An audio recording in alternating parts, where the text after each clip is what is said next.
It's working, and it's working. I'm so excited. Good morning, everybody. I thought we would have ourselves a little chat here this morning. Whoa, we already got it. You're so sweet. Bobtailed Truckers, so thanks for that. Nothing like popping in and there's already a super chat. So awesome. So we're kicking it right now on my little MiFi box in the cell phone towers there, and we are up the northern side of Vancouver Island. So hopefully we got good audio here. Just gonna check the volume. Yo, mic check. Volume looks all right. So we decided that we just gonna go escape for a little while, and we adventured up the northern side of Vancouver Island here. You guys will catch up to us here in probably the next 4 videos. I think you guys are only about a 4 days behind us here. I just thought today may be a good opportunity for us to talk about, well, I know you guys have seen the last few videos with kind of my thought plan with the ambulance and the state of this current van right now. And so many people had lots of questions, and I thought this would be a good, easier way for me to answer them because they're just getting bombarded in from every angle. And give me a second, I got to clean off my glasses. I thought for sure using the COVID mask would work, but apparently not.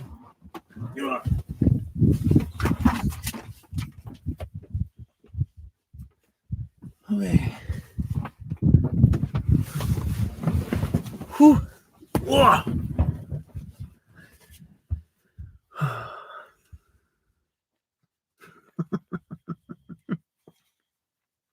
Sorry, guys. Oh, yeah, way better. Way better. Oh, nice to see all you guys on here this morning. So there was a video posted this morning. I accidentally set the video that was posted. If you guys haven't seen it yet, I posted a video at midnight last night by accident. So on YouTube, it allows me to schedule videos, so I don't have to be near a cellular connection to upload it. Well, to turn it live. Like I can upload a few videos in a row, schedule them to come out at certain times. That way I can go off and play in the bush for a bit and then come back to town after all my videos are done and then re-upload a few more. Well, last night I thought for sure I had that video scheduled for 12 noon my time here today, but apparently I was in a rush when I uploaded that one and I selected it at 12 a.m. So it went up at midnight last night. So if you haven't seen it, I should have waited to do a live stream till tomorrow till you guys seen it. I was just kind of going through what I want to do with the interior build. Paver is prepping. Thank you so much. More fish for Cruz. He loved those things, man. Every time he hears a crunkling of a bag now, he's freaking right out. So yeah, anyway, guys, there was a video went up if you didn't, because like the only problem with uploading a video outside of a normal timeline that I would upload is that my audience is not online at midnight. My audience starts to be online at approximately 7 o'clock in the morning is when I see a huge influx of people online, because on my side of YouTube, I can see the analytics and see what times my audience is online and what the optimal times to upload are, and midnight is definitely not an optimal time. So we'll see if today's video flops or not. But it's cool to see you. Like 340 people on here this morning. Are my Flintstoning it yet? Nope, not quite. You know the funny thing about that is I don't feel it. It feels like the ribs that are on my floor all the way through my van. I never even noticed the rust on my floor ever.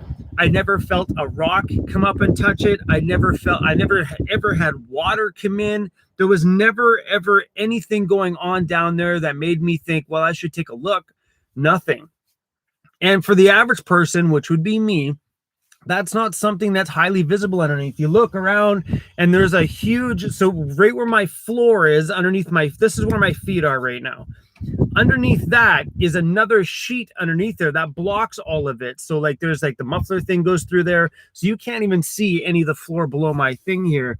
You can, if you gotta get through a little section and look way over that way, that's where you can start to see it. But Ruthie, thank you. You're so sweet, Ruthie. Every time you always get us with that one. I appreciate it. And appreciate the love. Crazy's sleeping on the passenger seat, like right there beside me. But yeah, that's the crazy thing about my floor, man. Like I've had vanners tell me, whoa, Chrome, I pulled out my floor. It's not as bad as yours, but there's rust. I think that's something that we don't think about. So I pulled up the floor on the ambulance. The second this happened, I literally just ripped the floor up on the ambulance. I had to have a look. I was like, oh crap. But the ambulance has a little bit of surface rust on the top, but nothing has rotted through. You know what I mean? So, and the ambulance has it on both sides. And it would make sense because when you're coming in and out of the vehicle, you're dragging water in with you. And if that water gets underneath your vinyl floor, it's going to rot because there's a small little foam layer underneath there, which is going to hold your water. So there is a tiny bit of rust on the floors in the ambulance, but nothing that grinding out won't solve. And then we will seal it all up and get it all done right in the ambulance. But for the ambulance, what I'm going to do is I'm actually going to gut the whole cab out. I want to make sure that there's not a speck of rust on that thing anywhere before we paint, build out, or do anything. So I'm going to be ripping out the flooring, pulling the seats out, pulling the door panel, inside door panel pieces off, pulling anything out of the roof here so I can get access to see what the roof looks like. I just want to make sure that the ambo is completely rust free before we do any kind of building on it. But otherwise, the ambulance looks really, really good. It's got your basic little spots here and there, which we will cut out and address. But that's it. The ambulance only has the cab section. So from like right here forward, that's it. It's the only metal on there. The frame is in amazing shape. Suspension is top notch, and everything's fiberglass on the back. And a majority of the front clip will be fiberglass by the time we put on, because we're putting a front clip to a 2012 on the front of the ambulance, giving it like a newer look than what's on the front of it now.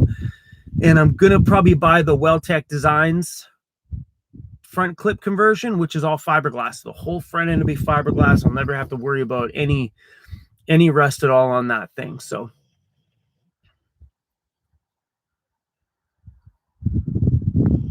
yeah, is that Josie? Josu?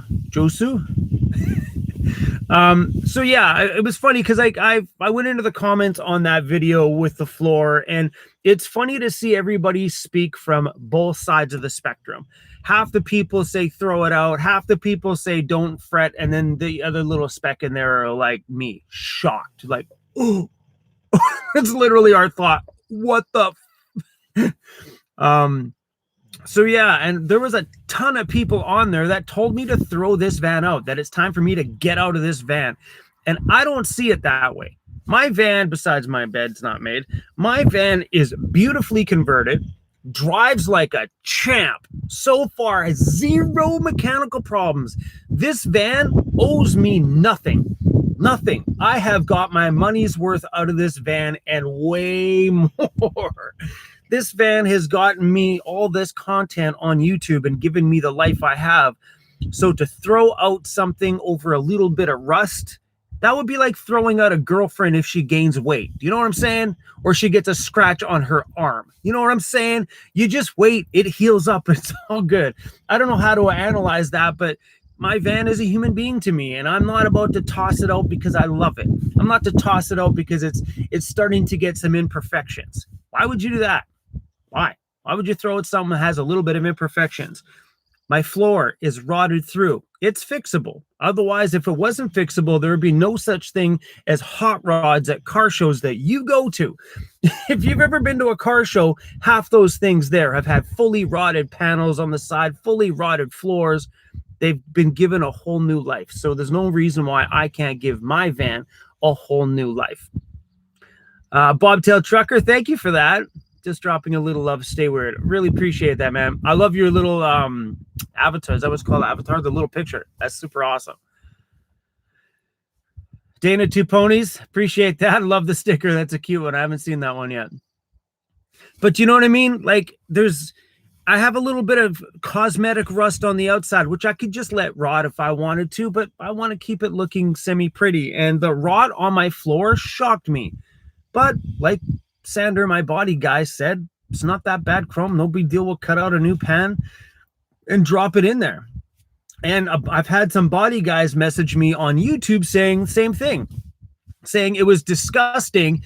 So someone messaged me and said, Chrome, I read the comments on that video. It was disgusting to read how many people want to throw something out when it's just a rotted floor, which is and these guys are like, look, I'm a 30-year body guy. We do full restorations on vehicles. Dropping a new floor pan in is not a big deal. He goes, there's worse things to do on the outside of your van that's harder work than replacing that floor. Like sometimes your little rotted quarter panels are more work than doing your floor panel.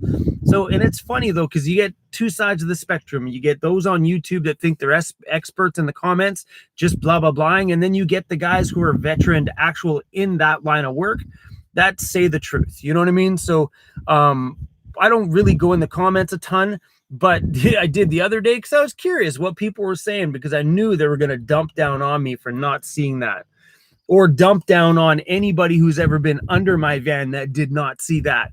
My van has been through a commercial vehicle inspection when I bought it. It got a full inspection last year, which I filmed on camera. I filmed the whole underbelly of my vehicle.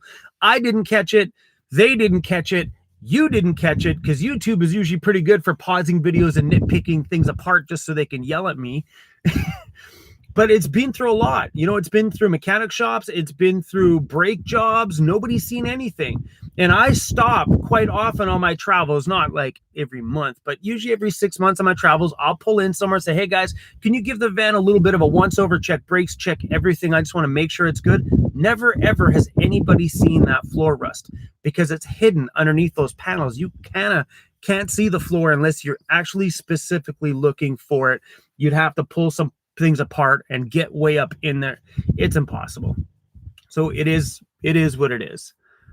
Ruthie, thank you. Ruthie, you're so sweet for the floor fund. We're gonna need it too, for sure. And yeah, the new shirts, man. We've got Weirdos Unite Army, and we got the Weirdo Army ones. I'm getting lost in my words. I wasn't sure about this one. I was like, I don't know if I like it, but I don't like it. That's why I've been wearing the Weirdo Army one first. But now that I got this one on me, I'm digging it. I'm full on digging it.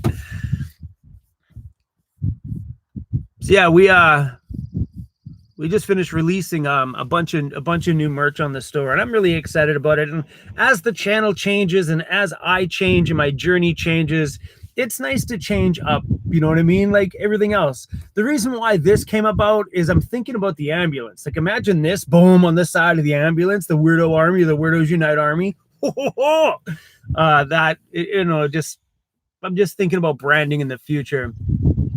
Dana's Wanderlust Crochet, thank you. I really appreciate that. Hey, guess what, Floor? We got some funding. You guys are amazing. I turned, you know what's funny? I never noticed. I turned the comments onto slow mode. So I don't know if that's annoying on your end, because it gives you a delay on how much you guys can ask questions to keep my chat slower on my end. I never really played around with the upload features. I usually just go onto YouTube, click upload, and boom, go, and not worry about my settings on there. But today I started to play around with it. I'm like, there's a slow mode. I know people before in my comments like, Chrome, turn on slow mode, and I'm live looking around going, how do I turn it on? You got to turn that on from the upload part of it, which is great, because right now my chat isn't moving, where before it's like boom, boom, boom, boom, boom, boom, boom, boom, boom, just keeps flying and flying through. It's been kind of nice, man, because this will allow me, if I just take a minute and read the comments, because I'm not right now, but it's awesome because now I'll be able to like spend a little bit more time with you guys, because sometimes these can be a little bit overwhelming. Like these things are just like flying through. Flowboy, did you check the ambulance floor yet? Yep, I already did that. I talked about it just 2 seconds ago here, so I don't know how slow these chats are. How slow are they? They're like, super slow. Caravan, I just want to say Caravan Van Life. Caravan Life 12, thank you so much for that. Van Life with Gina, what's up? Welcome to our family over there on YouTube memberships. I appreciate it. Karen, is that Karen? Carrie Elder? Thank you so much for that. We'll watch this back in the waking hours. Thank you so much. I appreciate that. Catherine, thank you. Are you stoked about starting the ambulance build? Yes, I am stoked. So I'm going through a little, I don't know how to word this. I'm going through a few things because I just wanted to finish this van and take off and do some travel videos this summer. That's all I wanted to do, was to get out there and film some really cool content, traveling through northern BC and doing some bigger backcountry adventures. And so far, the world just wants to keep me anchored here. Like, you know, this rust repair taking long to do because of the panels took so long to come in. And then now us discovering the whole floor pans are rotted, which now dragged us out another week or so, and then waiting for the parts for my rear end and stuff like that of the vehicle, like the locker and stuff. It's paused my trip, so I'm feeling a little bit like I just want to go. Breathe, Chrome. So yeah, the ambulance build it was unexpected. I didn't think I would be in this position right now. I didn't think I was gonna buy an ambulance. It just happened. So am I stoked on it? Yes. Would I like to pause on it for a minute? Yes. I would like to get this van off my mind. I'd like to finish up all the rust projects, get the last project of the van done, make sure this thing is polished up, be done with it. So I never have to think about this van again. All I got to do is live in it and have some fun in it, and that's it. So once this van's off my mind, then I can focus on the ambulance. Right now, having two is very stressful. I don't like it at all. So the other one is going to be on pause until this van is done, and maybe we can go out and do some exploring over the next few months here, and then come back.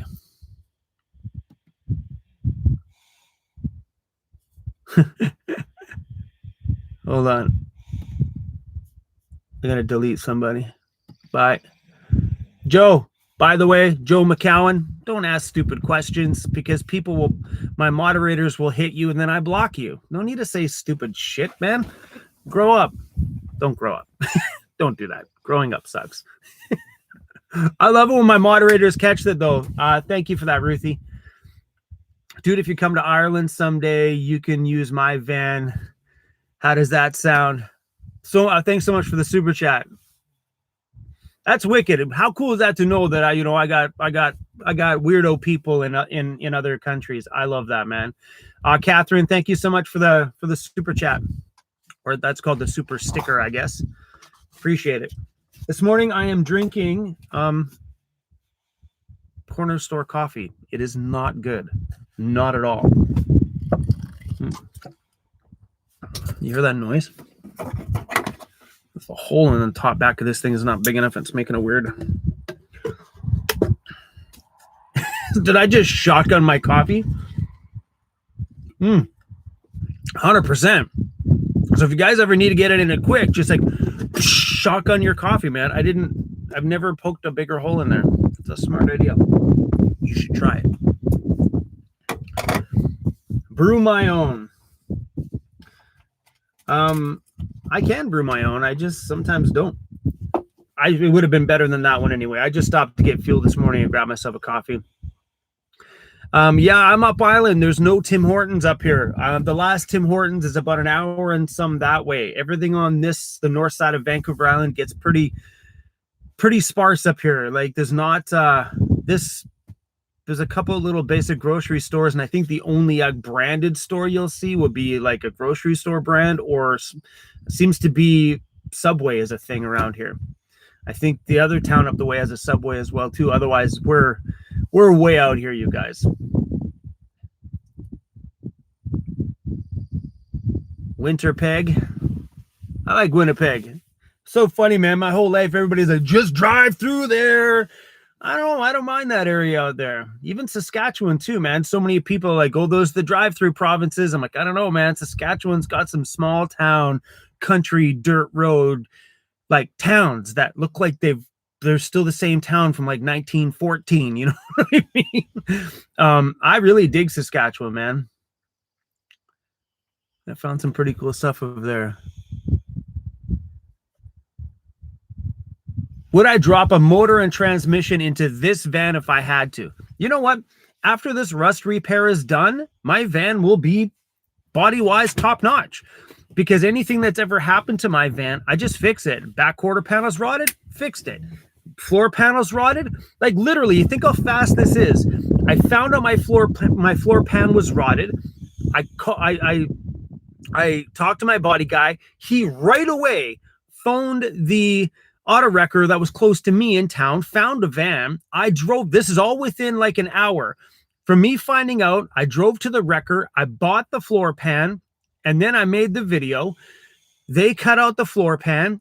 The next day, I picked up the floor pan, drove it to a sandblaster to sandblast it all out, so that way we can see what's going on with the new floor pan. That way it's easy to weld up, stick in the floor, and then we can repaint it, seal it, whatever.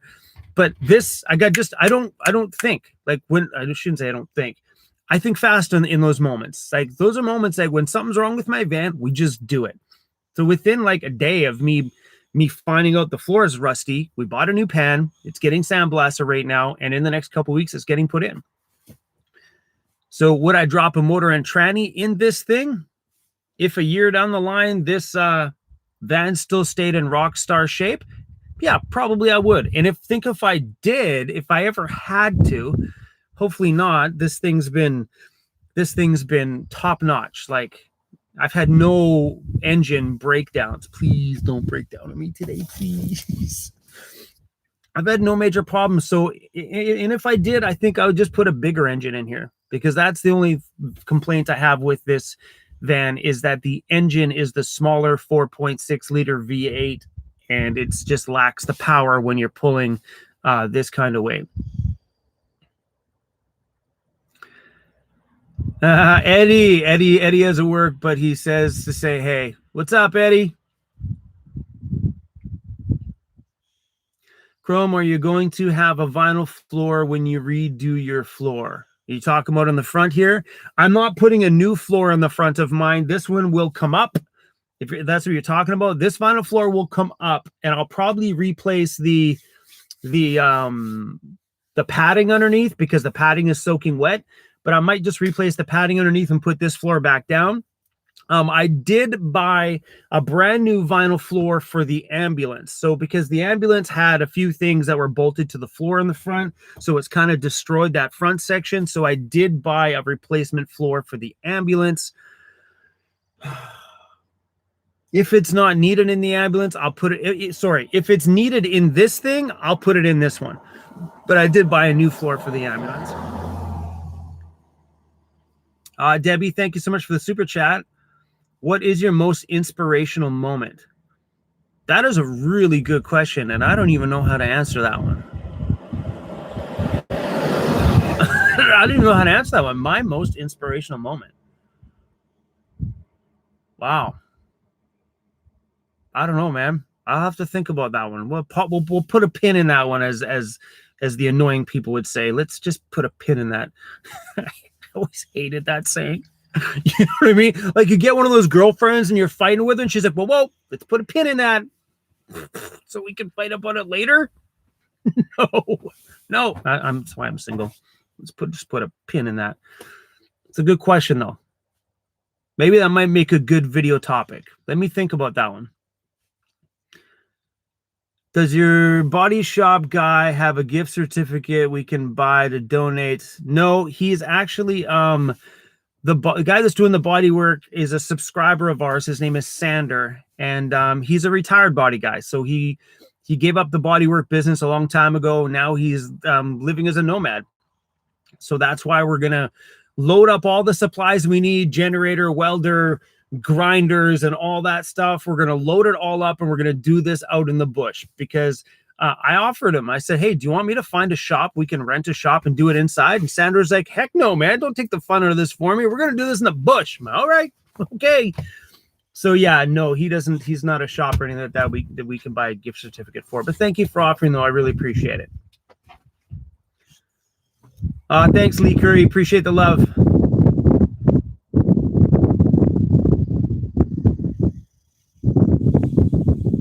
Hey, Shane. Thank you. Yeah, these are just reading glasses from, they're like flimsy. They're from Costco. I still need to make an eye appointment to get proper glasses, but right now we've just been rocking the Costco ones. Matthew, thanks for the super chat. Hey, Chrome, love your videos. I bought 4 stickers from your website. Do you watch 30 and a Wake Up? I'm from the U.S. in Maine. No, I haven't watched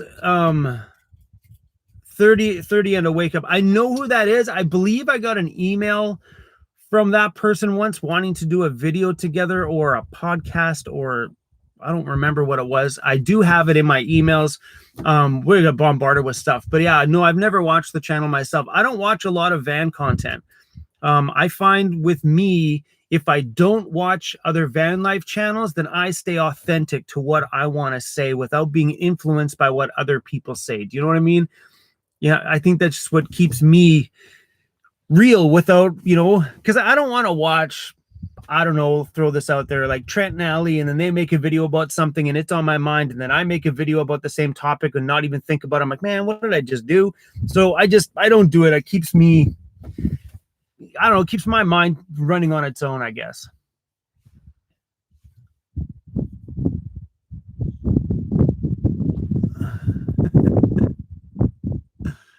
Oh, someone said Badge is on here. What's up, Badge? I'm looking at a Ram van, high top, already gutted out with 75,000 kilometers on an OAC, no heat, for 5K. What are my thoughts? I don't have any thoughts on that stuff. 5K seems pretty cheap though. I mean, here in Canada, you wouldn't get that for 5K, but those things just, nobody can give you a thought on that. Those are, buying the vehicle that you want to buy for you, that's a you thing. That's 100% on you. So people always ask me all the time. They're like, hey, what's the best van for van life? I'm like, the one you want. What's the best van to buy? Well, that's your choice. You might be a Dodge guy, buy a Dodge. You might be a Ford guy, buy a Ford. You might be a Chevy guy, buy a Chevy. If you don't care, let's roll the dice. But, my piece of advice, like I mentioned the other day, is pull the floor up and really, really, really take a good look at that body. Like magnets on the outside to make sure that there's no Bondo, all that stuff, because my van looked super pretty on the outside when I bought it. But apparently someone did all the rust work once before and I never seen it because it was all done with Bondo, and now it's all coming through. But I didn't notice those things. I went underneath this van when I bought it, but I didn't see anything. But now I know, pull that floor up. So besides the usual, does the body look good? Does it run good? Does it pass a mechanical inspection? But there's more. Keep digging. But yeah, those things are like something you got to choose on your own. Some people will bash the crap out of Pro Masters. Some people will praise the crap out of Pro Masters. Don't listen to either sides of the fence. Do what you want. So, like I always said before, there's a reason why people praise certain vehicles. There's a reason why the Dodge guys have a posse. The Ford guys have a posse. The Chevy guys have a posse. The Sprinter guys have a posse for a reason, because each of them have really great qualities. It's whether you love them or not is up to you. It drives me crazy when people shit on other brands. Oh my God, I've never got it. Hey, Gary, what's up, man? From Williams Lake. I believe it or not, I've been finding myself lately, just out of curiosity reasons, online looking at property, like looking at small pieces of land. And I've been finding a lot outside of Williams Lake, BC, on the way to Bella Coola. I guess in that little mountain section there, there's a ton of little cabins on the lake or just little pieces of land on the lake for very, very cheap. When I mean cheap, I'm talking like, you know, between 50 and 100 grand, like for like land, like legitimate, like 10 acres kind of land. And it's been super intriguing to know that you can buy dirt that cheap. So even out here on Vancouver Island, you can't buy dirt that cheap. Not that I've seen anyway. If anybody knows that there's a piece of dirt on Vancouver Island that's right by a lake that's big enough to park my van on, I'd be stoked. I'd be interested. This is the first time in my life I've ever pondered, you know, the thought of, well, what's going to happen in 20 years from now? Am I going to want a little piece of dirt by the lake? You know, I'm wondering if maybe in the next couple of years is the time to buy that little piece of dirt on the lake before the prices keep going like this. And then I can't afford that little piece of dirt by the lake. You know what I mean? I think this pandemic has forced a lot of people to buy land. And I don't want to see, you know, when I'm 60 or 70 and I want to park for a bit. And Vancouver Island's a great place to do that because, you know, it's no snow most of the year. We get a little baby winter over here, like a couple of days and it's gone. But I've been having that thought lately. And I think it's because of my mom passing away. You know, she died at 69. I'm like, well, if I'm looking back at my family, I'm pretty sure most of my family died at a young age like that. So I'm like, man, if I'm only rolling the last like 25 years of my life, well, maybe it's time to think about that little cabin by the lake somewhere that when I'm 65, I can pull up to the cabin by the lake and say, just going to sit here and drink my coffee and complain about the world. You know, so yeah, I have been kind of taking a sneak peek at, you know, what's out there for dirt. But Vancouver Island would be the place that I think I would rather, if I were to ever do it, it would be out here. But it's just too expensive. It's way out of my price range, way. But if you're a subscriber of mine and you happen to have a little parcel of dirt right beside your cabin on a lake, call me. I'd be interested. It's all my subscribers needs is this weirdo right next door. Beef jerky, thanks for that. I appreciate it. Mastiff Nomad, thank you for the snacks for Mr. Cruzy. Amy Jack, you are awesome. Thank you. Adore you and Cruz. We really appreciate the love, Amy. That's rad. Sorry, guys. It's one thing about having this chat be slow. It doesn't move fast for me. So before it used to just move on me, but now it doesn't move at all. So I got to scroll through them. Frank White, thank you. Hey, Chrome, love your videos. I just had the same problems with my 01 Ford E250. It cost me $2,500 in bodywork. Whoa. But, you know, if you really think about it, somebody's going to have to give it the love, right? So why not it be you? You could throw the van out, sell it to somebody else, and they're going to give it love. Then 10 years from now, you're going to see your van drive by and say, why didn't I give it the love? Why wasn't that me? Why does somebody else get to enjoy it? Leo, thanks for the super chat. Chrome, love your shirts. I got 4 days.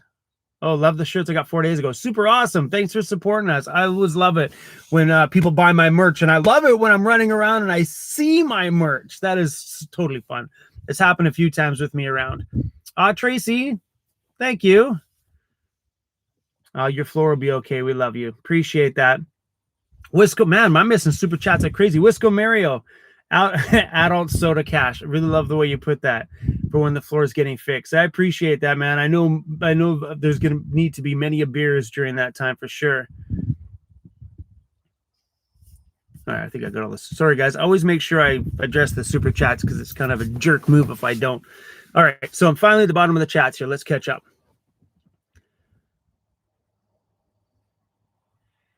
CPU Authority to send me a $10 Tim's card. Thank you. I appreciate it. Steve-O, thank you so much, man.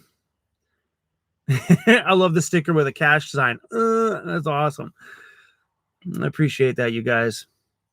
Come to Ottawa. I don't think I'm going to be trekking through Canada at all this year. I'm going to be staying out here until maybe next summer. Next summer, I'll probably end up making the trek out that way because the ambulance is going to need to have some work done, probably at Overland Interiors or Ray Outfitted. So me and the ambulance will probably take a trek over next summer. No guarantees, but that's without a doubt. Can I drive a stick? Yes, I can drive a stick. I'm not a millennial where cars aren't designed with stick shifts anymore. Of course I can. Would I want to stick shift in my vehicle? Heck no. It's so weird. No. I would not want to have to always be fussing like this when I drive. I don't know. For me, when I'm living in a vehicle, it was okay. I've had lots of stick shift cars like over my time. But for me to be driving around like this constantly, just when you're living in it, it's not for me, man. And the stick shift would also get in the way of me always trying to crawl in the back all the time. So, yeah, it was fun when I was younger, though. I used to have a Prelude, a fast little Prelude lowered with rims on it, big stereo, stick shift. It was fun. Rob C, I appreciate that so much. I love the super chat, you guys. Vancouver Island looks beautiful. One day I'll visit. Yes, Vancouver Island is an incredible place. And it's funny because most of my life before living in my vehicle, I was just on the mainland over there, not knowing what kind of epicness this island had. But mind you, before, I also wouldn't have been the person to really kind of get everything out of this island, because the island is not just the towns that are here. There is so much backcountry beauty. This morning I ran into a fat bear on the road, man. It was big. It was way up the road, so by the time I got to it, I had already scurried off, but it was a ginormous bear. And I love that ruggedness, you know what I mean? That reminder that, hey, you may be on the pavement, but you're not in your own territory anymore, because up on the north side of the island, it's more bush than towns. And it's a beautiful place up here, man. I'm a huge fan of this place. Gary Spring, thank you so much. I appreciate it. Chrome, are you planning for a wet bath in the ambulance? No. So questions about the ambulance, bring them up. Let's do this. I know I've seen a lot of questions that were in that video, so bring it on, guys. If you have questions about the ambulance, let's just bang them out right now while we're on the subject. Am I going to do a shower? The answer to that is heck no. So many people like, you need, and I can't stand that when I'm reading the comments, people like, you need a shower. You need to put a shower in there. You need. No, heck no, I don't need a shower in my van. I think putting a permanent shower inside the van is a ginormous, huge waste of space. That's just, why would you dedicate a whole little closet area just for a shower? Heck no, there's no way. And, you know, people are asking too, they're like, you going to put a sink in that one? Probably not. I've never needed a sink in my van. Well, all depends on how the ambulance is built. So with the way my water is over there, I don't need a sink because it's right at the door. So I kind of use the door as my sink. And I don't really have a lot of gray water involved in here because I just not enough that I would need a holding tank and stuff anyway. But maybe in the ambulance, depending on how things are set up, maybe I'll put a sink in there, but definitely heck no to the shower. We will be putting a hot water system in the ambulance with an outdoor shower. So the way I look at things is like, if I can't drive down a dirt road somewhere and pull over and have a shower, then well, whatever. Like, I don't need to waste a huge chunk of the inside of that ambulance for something that I'm probably going to use every 3 or 4 days. Do you know what I mean? You also got to think about it too. Is like, so, and everybody that's saying that doesn't live in a vehicle. Everybody's like, you need a shower. I have to have a shower. But when you start to realize if you shower every day, how much gray water you're going to have to deal with and dump, and how many times you're going to have to find fill-up stations to fill that shower. It is a huge problem. You know, I mean, I myself would rather just have an outdoor shower for those emergency days. Like out here on Vancouver Island, there are so many boat marinas. There's 2 boat marinas within like a 20-minute drive of each other here. Both of them have showers. I had a shower at one of the marinas this morning. You know what? Cost me, well, I gave more, but it was $1. Sign little says, please give us $1 for this shower. Put it in this box. $1. And it said half the proceeds go to the whale association in that little area. So I put $5 in it because that shower was way worth $5. You know, like there's so many options for going to get a shower in a public space versus dedicating that much room inside of your vehicle. If you had a box truck, different story. You got a mountain of room in there. Have a huge shower in there by all means. But I think when you're dealing with a smaller rig like a van like mine or an ambulance, dedicating spaces like that, I think, are a giant waste of space. And it's always that person coming from a home going into a van that automatically thinks they need all these things when you don't. There's a lot of luxuries you have in your home that you just don't need in your mobile rig, and that's true. Do I name my rigs? No, I have not ever named my rig. I've called this thing baby a few times, and you know what I mean? Come on, baby, you can do this up this hill or something, but I've never given my van a name. I call the ambulance Ambo, but that's not a name. I didn't name it that. It's just because it is an ambulance. And I saying Ambo is just a little bit more cooler than saying ambulance. But no, I've never named any of my vehicles. I always found that kind of weird. You know, I got film van tours of people like, hi, my name is blah, and this is Sunset, our van. You know, it's not that bad. It's not that bad when you have a really cool name that really suits a moment that happened. Like I could call this thing Rusty. I could. This would be a perfect name for it. Rusty. Right? Difference of J5 in Happy Camper Kits is now called Overland Interiors, just so you guys know. Yeah, Overland Interiors. So what's the difference between J5 and Overland Interiors in van builds? Let J5 being closer to home build it out. Okay, so here's this is a tough topic to just bang out right off the top of my head. I am really good friends. Like since Andy at Overland Interiors offered to build out the cabinets that are on this side years ago, before he was even a van building company, when Andy reached out as a subscriber, offered to build these for free, I ended up giving him some money. He kicked and screamed about me paying for the supplies. He's like, no, I don't want it. And but me and Andy have become bros. Like every week we talk to each other at some point. Usually he calls me while his CNC machine's cutting. So because we're bros, I want everybody to be involved in the ambulance. I don't want to leave anybody out.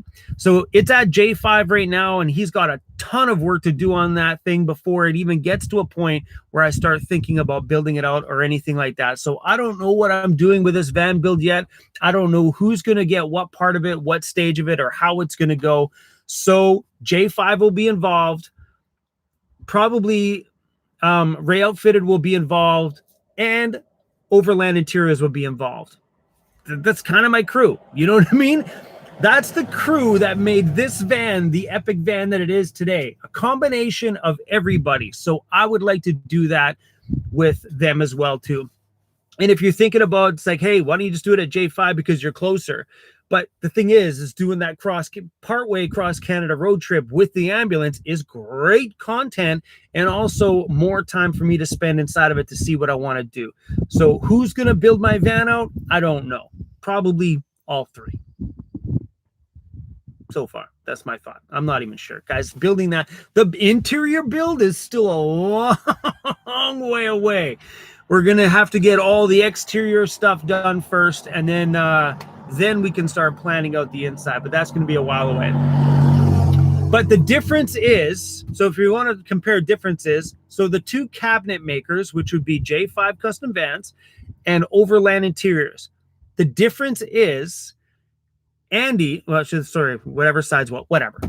Overland Interiors cuts everything on a CNC machine. So if I can design that in my head and get it on paper, he can design it in his computer and put it in there, which means taking it to Overland Interiors would be faster, like a monster amount faster, because he could probably cut that build out, put that build together in like this much time compared to doing it all by hand, piece by piece with J5. So that's the difference between a traditional cabinet shop and a CNC shop, which literally you throw the wood down, boom, hit cut, and the machine goes, cuts out all these crazy pieces.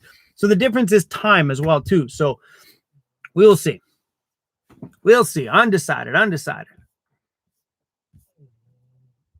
right, guys, let me skip through. It's weird now because in slow-mo, these chats don't move. Like, they don't move. I'm not used to this. This is kind of a shocker. So I'm spending more time with one comment than before. I just keep banging through them all. Aleko11, thank you for that.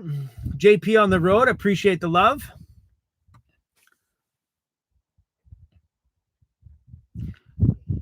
Love your merch can't access the new stuff.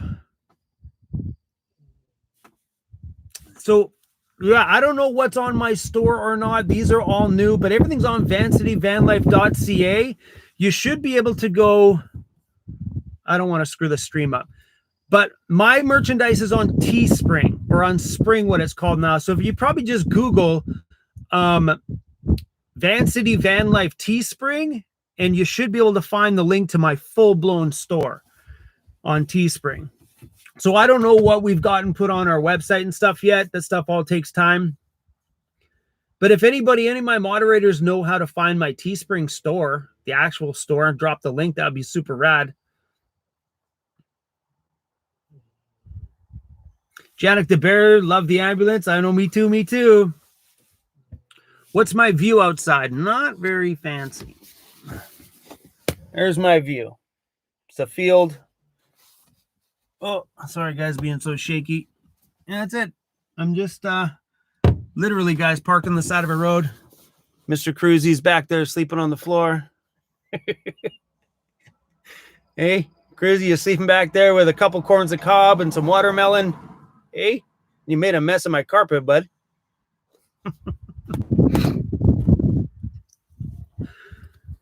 Yeah, not very exciting out there.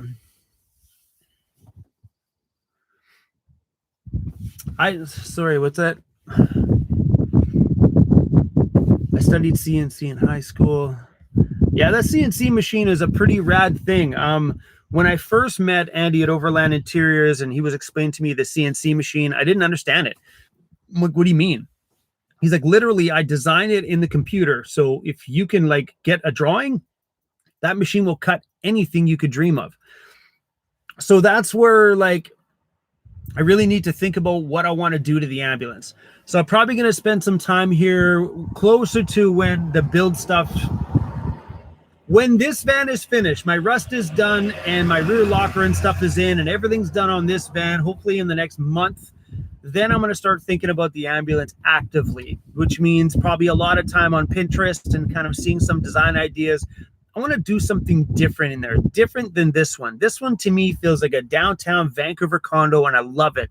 I would love to give the ambulance a completely different vibe, whether I go country cottage or I go like a splash of like dark, aggressive, kind of like modern meets kind of very natural wooded, carved. I'm not sure. Like, I'm not even sure. In some ways, I kind of would like to keep it like aggressive looking, like very zombie apocalyptic, sort of like built to last, kind of like, you know, like year, you know, like not year 2020, but like year 3000 kind of era. You know, I'm not sure yet, man. I think I'd like to just, I'm not sure, guys. I'm just bouncing around ideas. When the time comes, I'm sure you guys will see lots of videos of me and with all the ideas and stuff that are coming out. So far, I haven't been inspired for the inside of the van build yet. I'm pretty inspired with what I want to do with the exterior, though. Let me tell you that, man. I'm so excited. I already know what the outside's going to look like. So once that's done, we'll deal with what the inside's going to look like. Steph, thanks for the super chat. Gypsy Owl, thank you. How do I like the drone? Is it worth the price tag? I have the Mavic Mini 2, and it is freaking amazing. I like it because you don't need a drone license in Canada. It doesn't need to be registered. In Canada, we don't fall under all that. You need permits to use that. So you need certain licenses or permits to use that that drone content on YouTube because it's technically commercial use. We don't have that stuff here in Canada. So the DJI Mavic Mini 2 is a rock star of a drone. And was it worth whatever I paid for it? Heck yes, it was. I'm still running the same one too. Haven't lost it. Came close, but I haven't lost it yet. You know, it hasn't hit a tree way up in the middle of nowhere. So far, I've been pretty good. But I know I've been in some squirrely moments where I'm like, woo, that was a close one. Dark Soul, I appreciate the super chat. Stop at Pete's Center of Canada. I don't know where that is. Steampunk theme. See, that's kind of cool.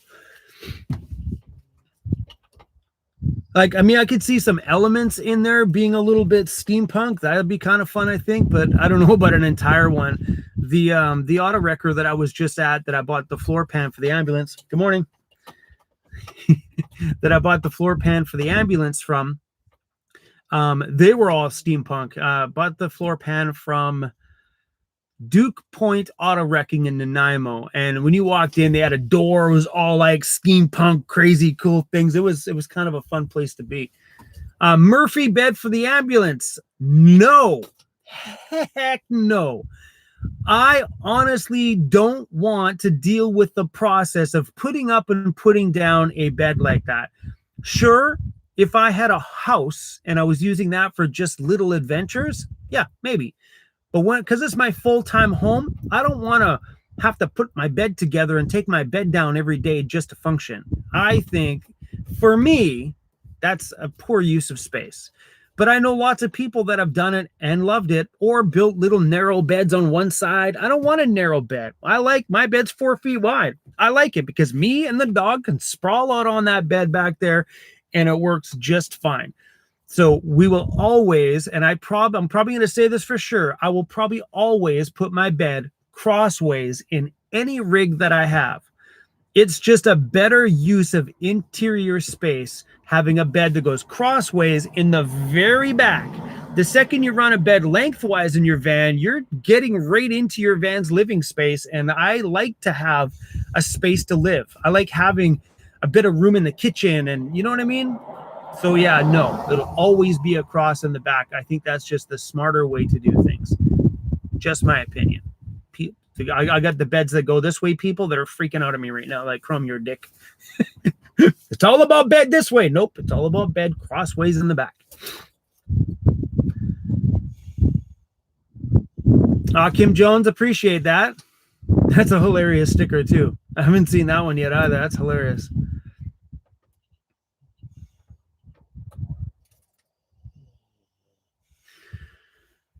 I know he can raise the roof, but may be easier to lower the floor of it instead. So yeah, so like these are all options. So like for those of you, I'm just babbling here. So in the ambulance, we talked about raising the roof, and I've seen it a lot lately. People like, what about dropping the floor? All of these are options that we will cross when the time comes. As of right now, we're not even close to even there yet.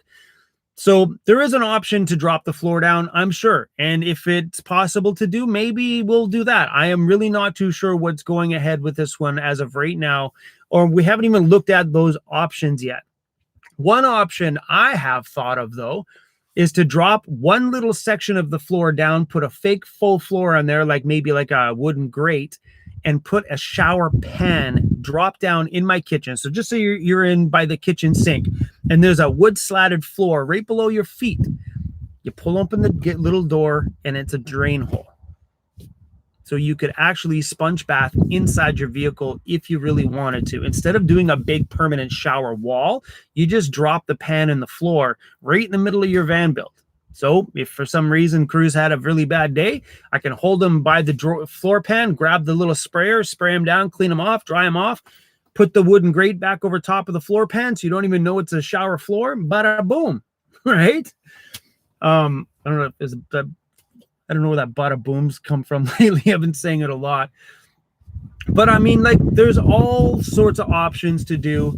But yeah, dropping the floor, that is possibly an option if it doesn't interfere with any of the suspension travel and stuff like that underneath the vehicle, because you got to remember that thing is going to be built for off-road use mainly. So if you drop floors and it gets in the way of your rear end moving up and down or any of the other things like that, or if it wrecks your ground clearance, Not a good idea. And some of those things aren't an option either. You know, it's dropping a floor down like this far to get the headroom you need. That's a huge amount of space. Like, what if the muffler runs down the middle, and then you got all that cost to deroute all these things, and if it gets in the way of the drive shaft spinning underneath, then you don't. It really cuts down on your options. We're raising the roof. There's no questions. It's just pop the roof up, done deal. You know what I mean? There's no, you know, MacGyvering things underneath. It's just trying to make sure things clear properly. Because, yeah, Matt Vanner said it right there. Ground clearance is everything when you're in the back entry. Everything. Now, that's the number one reason why I put a lift in this van was ground clearance. It didn't, like, the lift in this van doesn't do anything more for me except for get me into places that I couldn't go before because my van was just too low.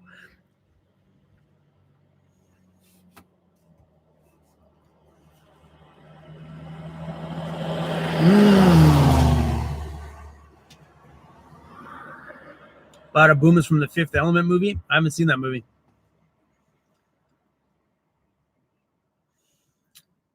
I've seen a close. So yeah, so like this, like people will do that. They'll do a closed closet / shower combo. I don't see that space being useful for me.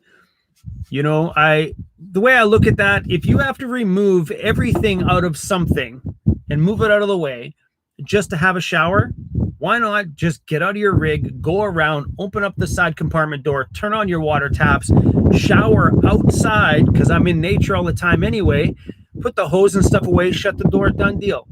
I don't got to worry about moisture inside of my home. Think about all that moisture from a warm shower that's inside your home on a constant basis if you have an indoor shower. And there's no way you can fight it. You can put a vent in there to suck it out, but there's no way to fight it. That moisture is in your home. So for me, because I'm outside, like today, I wouldn't have cared. I would have stood outside this morning, buck naked where I slept. I was in the bush. I woke up in the bush. So for me to have an outdoor shower is not a big deal. So yeah, Tracy, someone's saying that some of my new shirts aren't on my Van City Van Life website yet. Just wondering if one of you guys found the link to my actual Teespring store. I could find it on here, but I don't want to screw with this live stream because we're running pretty good right now. So far, so good.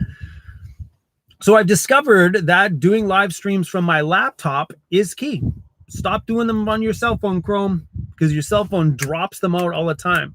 So far, these are 2 live streams that have been pretty good the last 2. Just running them from my laptop. Sharon, thanks for the super chat. All that stuff's going to my floor fund. Van Gypsy, you'd love for me to do a van tour of your van? Absolutely. If you're around here, let's do it. And if anybody watching right now is on Vancouver or Vancouver Island and you have a van that you want me to film a van tour for, I'm in. 100% in. I don't say no to any of that stuff. I love doing van tours of people's vehicles, man. I love, because my audience really digs the story. They love hearing, you know, what got people into van life and some of the cool things that they've done inside of their rigs. They help the audience. So I am 100% down. If you want to do a van tour, email us at hi@vancityvanlife.ca and just put van tour in the title, and we'll get it arranged. I'm 100% in. Mike, how am I doing? I've watched every one of your videos. Mike, that's a huge undertaking. There's like way over 1,000 videos on this channel. You're a rock star. I'm doing really good today.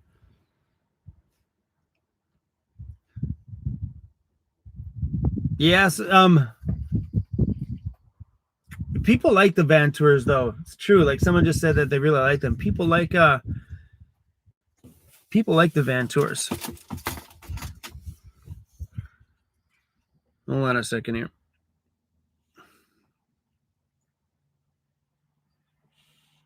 Sorry guys, just getting emails here.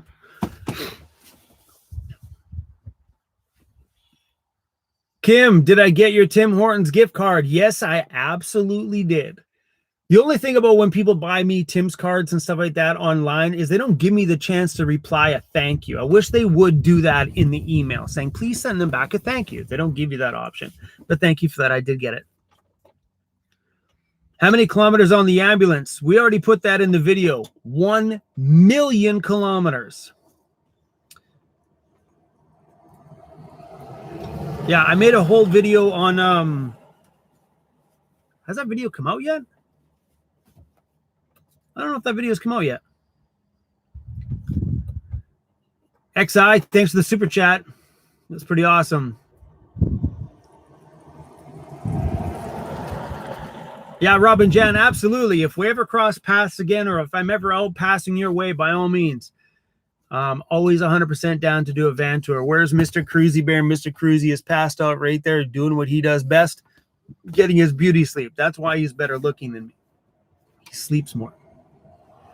Do I plan on traveling to the States when things open up? Maybe we'll see. Right now we have a lot of things keeping us busy here, and I know that ambulance is going to keep us busy for probably about a solid year of building that thing out. So yeah, maybe. I mean, if I do end up traveling down there, it will be probably through the winter months in the next few years, maybe. What size engine does the ambulance have? It has a 7.3 liter diesel engine. So the story on the ambulance is I got the ambulance at a really good price.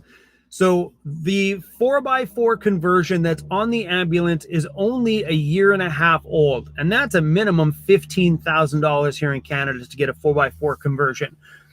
And the body on the ambulance is exactly what I wanted. So I got the ambulance for 15 grand with a brand new 4x4 conversion, brand new tires on it. So we're out the gate with the body I wanted and a 4x4 kit that's top notch. So I took it into, did I even put this video out there? Man, I make so many videos, I forget what I put out there. So I took it into the mechanic, and the mechanic was like, dude, this lift kit in here is insane. Like, absolutely insane. So good. But the engine has 1 million kilometers on it. I don't know if it's got the original engine, not even sure. But anyway, long story short, man, it's driving me crazy if I put this video out or not. Did I? Anyway, whatever, we're live. Let's just get it done. So I took it to the mechanic. The mechanic's like, look, I can't tell you if it's the original engine or not because I don't know. He goes, but I tell you one thing, it runs good. That thing is strong, and strong. He goes, we have all sorts of vehicles out here in our parking lot, and that ambulance out there has the most kilometers on any vehicle we have in our parking lot, and yours has the best start in the morning. Besides the new ones, but your van starts good with no blow by, no nothing. It just runs really well. And so yeah, for being, it's got 1 million kilometers on it. I checked the Carfax history all the way back, and the ambulance company had it for a majority of the time, and it's been good. It's been running really good. I'm in on this project prepared to put a brand new motor in it. Like, that was right out the gate. I'm like, okay, so I got a good price on the ambulance with the 4x4 kit in it. If I were to have to drop a brand new engine in it and start that thing with a fresh start, I was like, okay, so in the next couple of years, I'd be willing to do that and drive off in a brand new converted, brand new everything, brand new motored vehicle.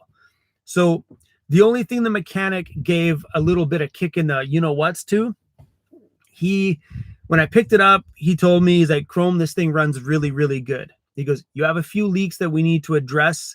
And one of the leaks, you need to think about something. I'm like, okay. So it's got a leak from the top and a leak from the bottom pan. So the bottom oil pan that's on the bottom, there's a huge cross member underneath it, so you can't drop it. And he's like, the bottom pan is rotted, like complete, not rotted, but it's rusty to the point that he's a little nervous about it.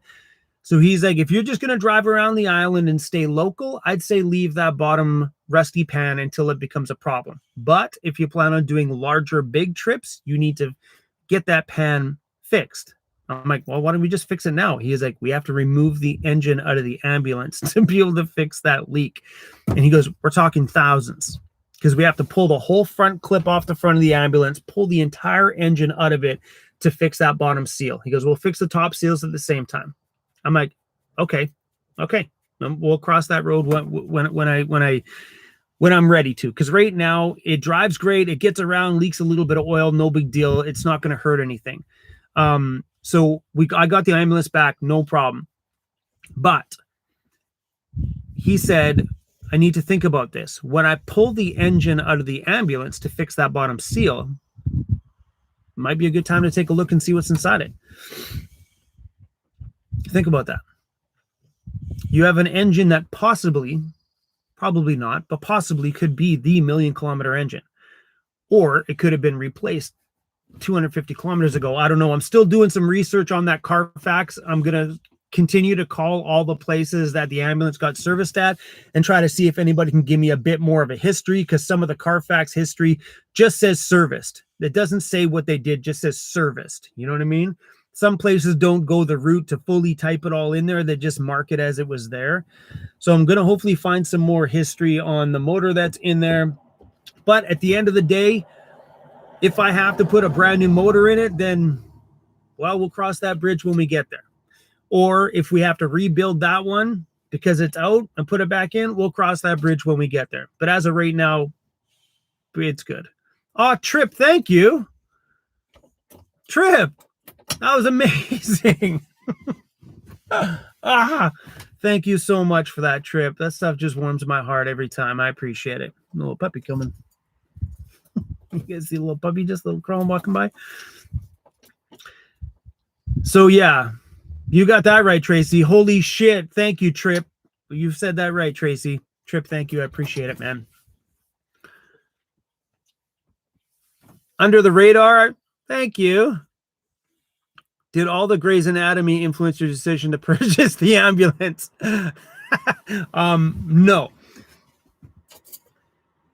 Bart, thanks for the super chat. Hey, Chrome, hope you and Cruz are doing well. Yes, our Instagram is, all our social media gets bombed all the time. It's really hard to go through all the messages that people send us. Showing the front floors. Sweet, Bart. I'll have to skip through Instagram and see if I can find your message. Jenny's Books, thank you for that. So long story short here, let me go grab another one. Trip, another thank you for that. That was amazing. Mike Elder, thank you. The one video that really touched home, I don't know, it was my addiction one. What?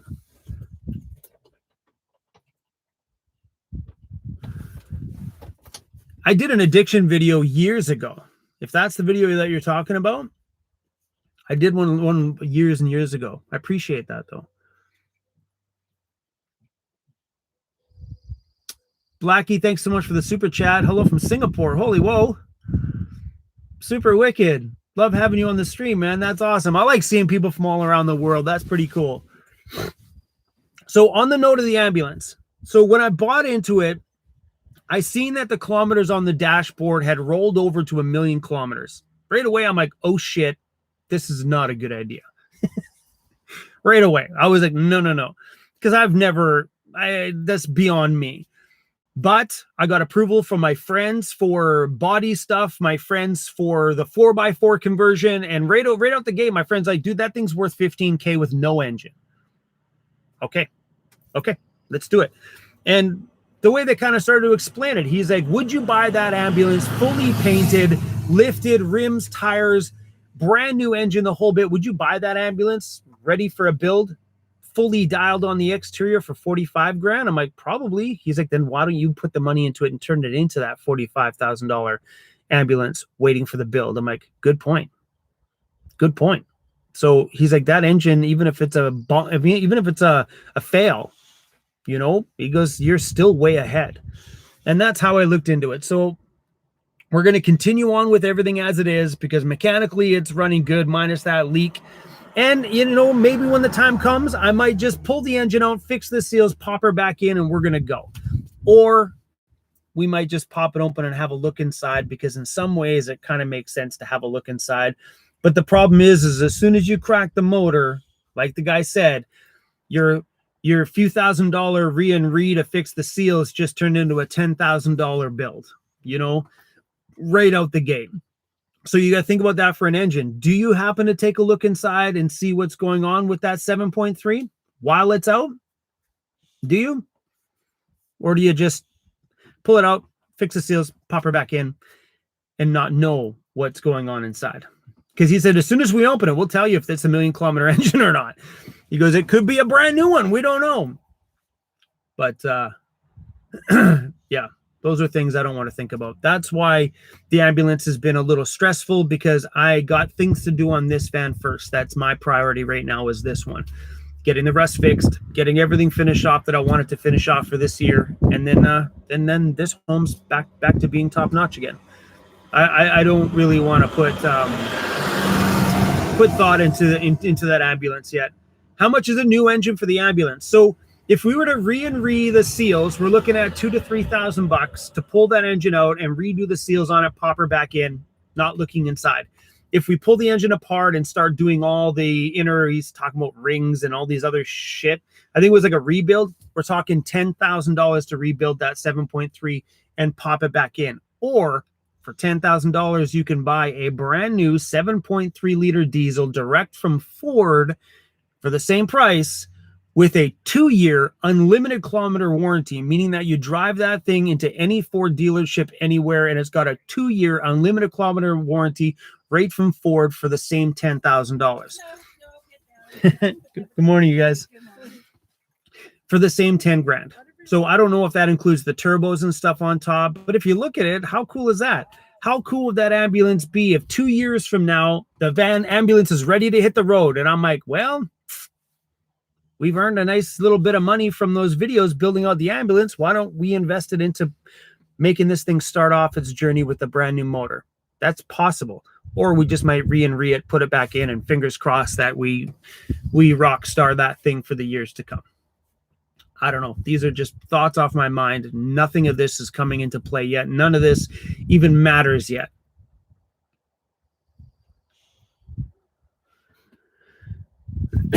Oh, the reader, thank you so much for the love. I appreciate that. And I like cold beer. Always appreciate it. One thing about these chats going slow, man, I'm spending more time with individual comments than going through all of them. I found before I used to just bang through fast ones.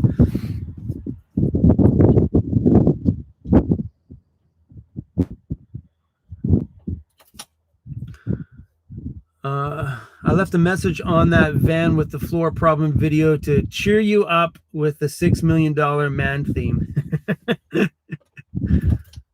Not sure if anyone asked, but is J5 letting you keep the ambulance there during yes. So my ambulance is currently at J5 Custom Vans, and he is charging me a storage fee to keep it there. Because I don't have a place. My original plan was I'm like, when this ambulance popped up, like I didn't look for this thing. It just happened to appear there one day, and the guy's like, come, if you want to buy it, you have to the weekend to buy it, or I'm selling it for $25,000 on Craigslist. Make the choice, bro. I'm like, damn. So we picked it up, and then I was like, oh crap, now what? What do I do with it? I was originally just going to take it down and throw it into one of those little RV storage places until I decided what I wanted to do. It just happened. It was just my mind and my heart were like, this is a good idea. Go. And I do what I do best in life. When my heart and everything fits and links together, I just leap. That's how I got into van life, because everything was like, my mind's like, hey, you should live in a van. My heart's like, yep, boom. 3 weeks later, here I am living in this thing. So I originally told J5 that I was just going to rent a place and throw it into RV storage. And he's like, well, why don't you just give me the RV storage money and you can keep it here?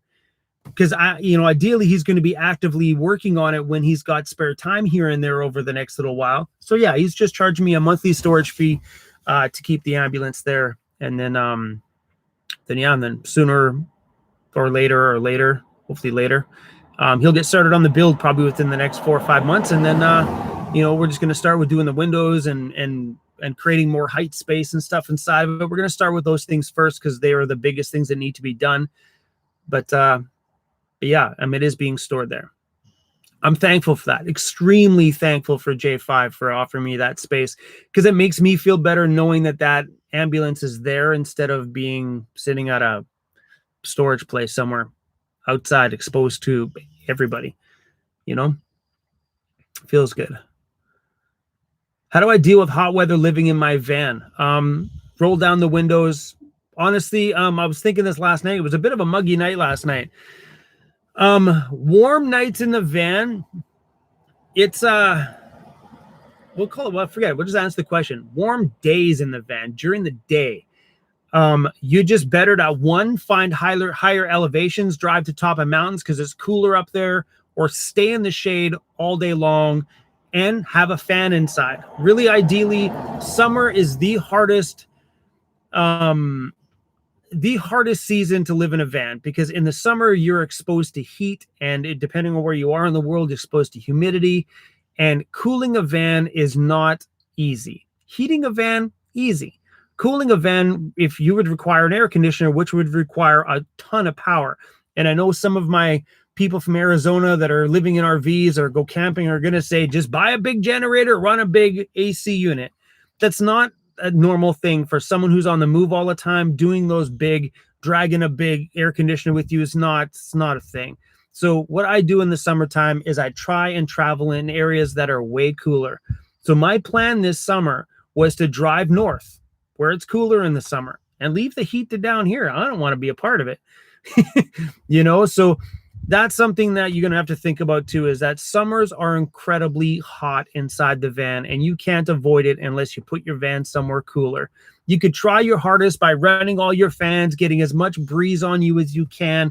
It definitely does help, but hot days are hot days. If it's hot outside, it's hot inside, and that's just the way it is. Some things I do, if I'm ever traveling in an area that it's extremely hot for a couple of days, those are days where I might actually go find and pay for a campsite. So in the backcountry, way out in the bush, you could leave the side doors of your van open all night long and let that cool air in. But the problem in the bush there is because you're not in your own territory anymore. You're in bear country. And I don't want a bear, a moose, or anything weird poking his head in my van because my doors are open and it's curious going, oh, what's in here? So on those very hot days, I don't mind going in, paying for a campsite for a few days where you can leave all your doors open. These campsites are relatively safe. Here in Canada, they're extremely safe. I've had no issues, and it's comfortable. You leave your doors open all night long, side doors, back doors, pop your bug screens in, and just let that air roll through. So hot summer days, I have no problems with paying a $20 campsite for a day or two just to have a few good nights rest. No problems.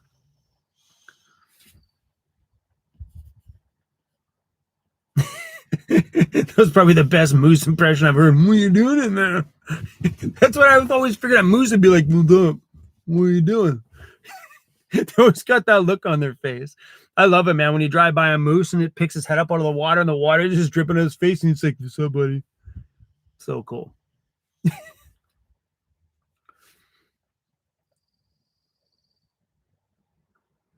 I appreciate the individual responses. I'm so pumped that you actually replied to my comment. Thank you. You're very welcome. I have a hard time keeping up with everybody. Bart, thanks for the super chat. Cool. If you do end up looking for my DM on your Instagram, mine will be from Exposing the Elements. Tracy, Tracy, thanks so much for that. More fishy treats for Cruz. Those are his favorite treats right now. Absolutely loves those little fishy treats. A lot of people had opinions too on my ambulance video that was up yesterday about how I should lay my van out. And I always love seeing everybody saying you should. Listening to what everybody says I need to do inside of the ambulance when they've never been in it. So for me, I could sit back and say, here's all the things that I should do in the ambulance. But once you get into a space like that and you look around, you're like, whoa, this is not my van. Like I always told you guys before, when you move into your apartment and you try to plan your van build out before you even buy your van, huge mistake. Because everything you spent all this valuable time on is going to get deleted once you actually get in and go, okay, none of that worked. That was a waste of my time. So what's happening here is that if I were to build another one of these vans, I would know exactly what I wanted to do or where I wanted to do it, how it needed to be done, and probably the measurements for it. But the ambulance is not this van. And that's how much of a difference a little shape will make. A little bit longer, a little bit taller. It changes everything. So taking somebody's suggestions, and not unless they live in an ambulance, it's hard because they don't know my space. Like, I look inside that thing, I don't know where to go, I don't know where to start, I don't know what I need. So I'm definitely going to be doing what I preach on here, and that's spend time inside of it before you build it, and that is what I will do.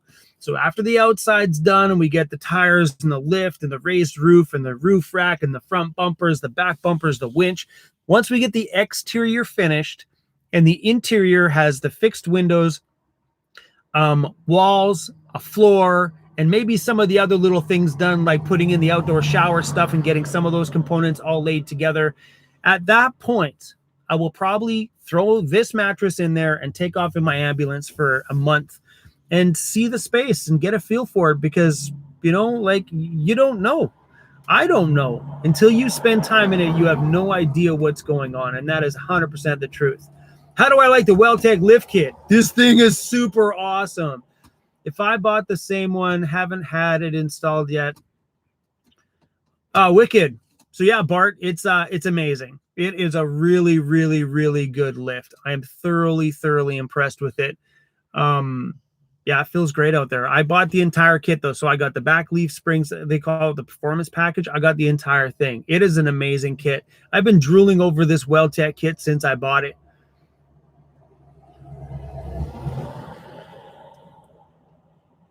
Yeah. So if anybody wants to like research these lift kits, the links are on my website at vancityvanlife.ca. Links to all that stuff are on there. And anything, if you guys are curious about whatever I have in my van, it's all there. Might be missing an odd thing here and there, but it's all there. Hey, Chrome, what is your favorite sticker and first sticker? So the first sticker we ever made, I wonder if I still have one on my roof here. Probably do somewhere. It's probably buried. Where? I don't see it. So our first sticker was just a square sticker that said Weirdos Unite, Van City Van Life. And then the Weirdos Unite got changed to this font. But yeah, that was my very first sticker. What's my favorite sticker? I don't know. We have some new ones coming. This one's coming in the mail. My one that says Weirdo Army's coming in the mail. But right now, I think my favorite designs are the new Army ones that we actually put together. Absolutely my favorite right now. Let's see what's in here for stickers.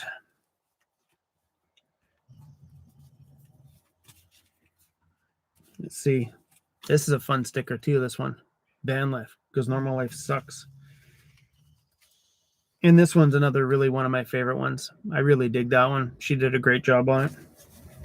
Yeah, man, not really sure for my favorite stuff. I'm excited to get the new ones. So all my new stickers are coming in pretty soon. We have new sticker batches coming out. Brand new, all new stickers. I'm super stoked. But these will be included in them too as well. Hey, Chrome, have you thought about a mini split for the ambulance like what CVK did? I don't know what CVK did in his RV. I don't watch other van channels. Very rare.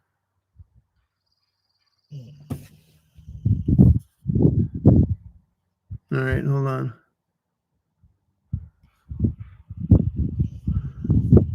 Sorry, I'm missing something from someone was asking me this Terra thing. Where's this Terra question here? Where are we going? I don't see it. Sounds like somebody's complaining about being attacked. I'm curious now. You guys, I don't see a message from Tara. Where is it? Sorry, I didn't have the opportunity to be here from the start. Jeepers. I'm still. Let me see if you can find the original one. Sorry, guys. Just doing a little recon here, trying to see what the question was. Oh man, I don't see it anywhere. All right, well, I tried. Thought I'd answer. Oh, Tara super chatted me. When did she super chat me?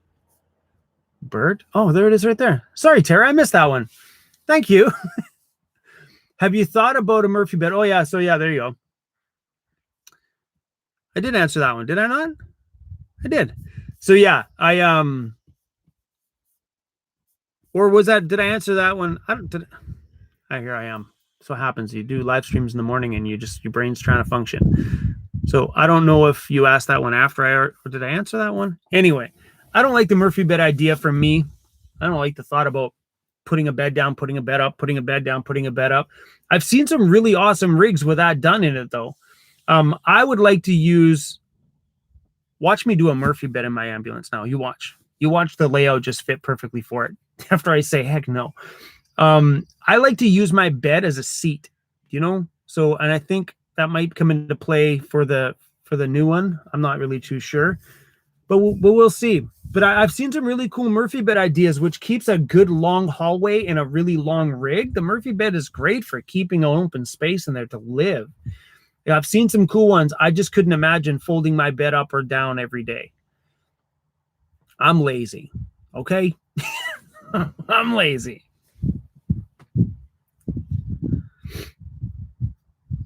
Yeah, but it also depends on what people need their space for. So I have a lot of people that need that hallway space for multiple use things, where I don't like the hallway idea about going all the way through right to the very back doors. Just never been a plan that ever worked for any thought I had in my head.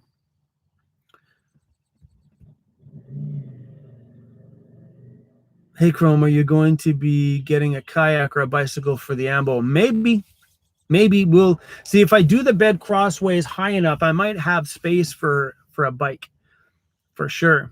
Oh, Sean, thanks for adding to the floor fund. I really appreciate it.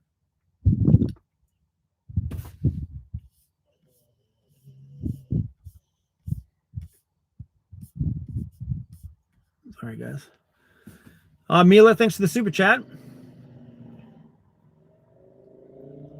See, I like the idea of a garage space because in a vehicle, like here, I have a garage space, sort of. I have my little cubbies and stuff in the back where my fridge sits on, right back there in the middle. I can't see, it's full of junk right now.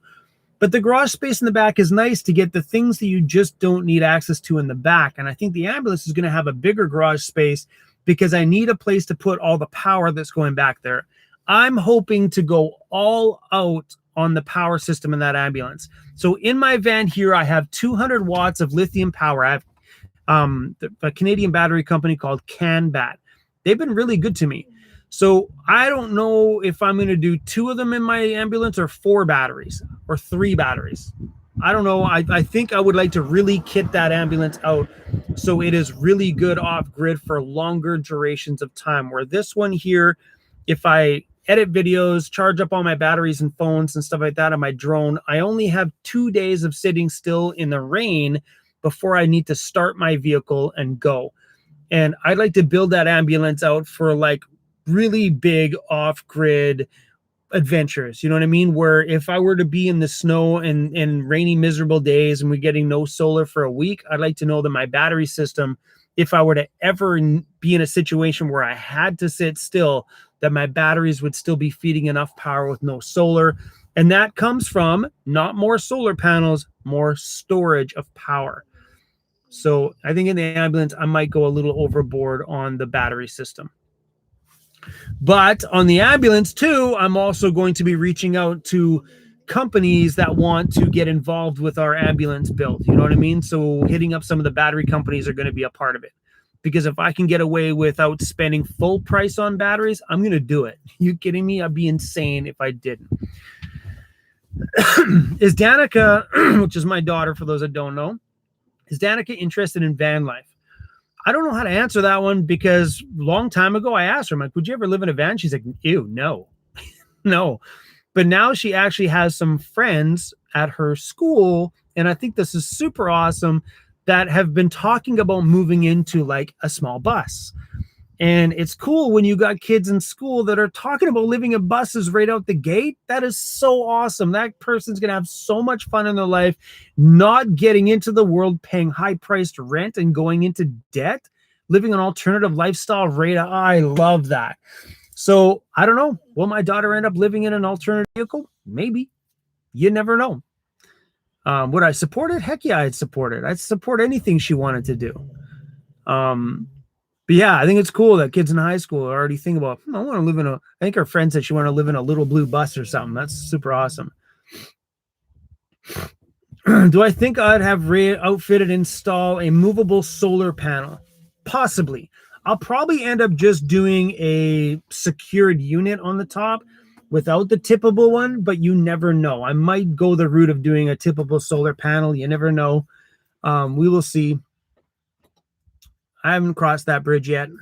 But tiltable solar is really cool because it allows you to optimize your solar production. You know what I mean? So maybe.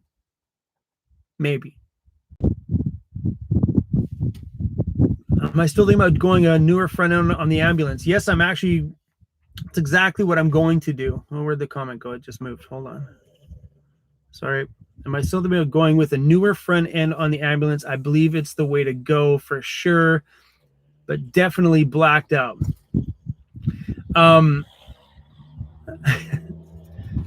Hey, Ariana, if you're watching, how you doing?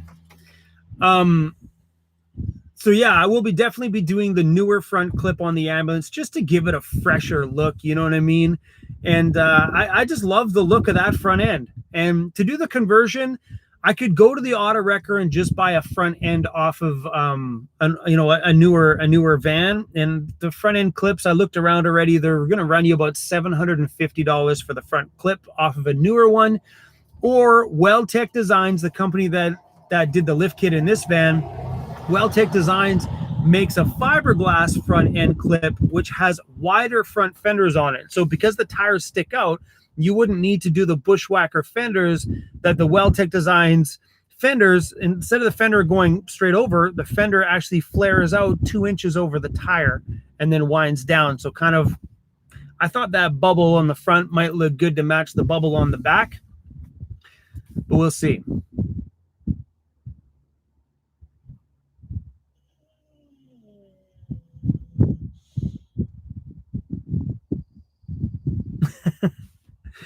Tracy Luce, that's a funny. Tracy just said, maybe you haven't noticed, but Chrome is a little bit ADHD, so I tried to get his attention when peeps donate to him. It works, Tracy. It definitely works. See, I'm missing a few. Thanks for that, Tracy. Sorry, you guys. I always try to make sure I give these guys a little bit of attention when it comes to doing a super chat, because that's hugely generous.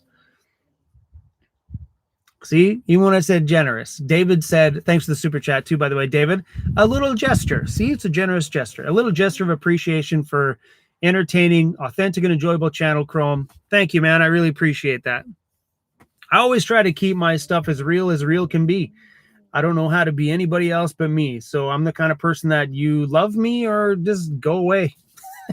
Either way, love me or leave me. That's my thing.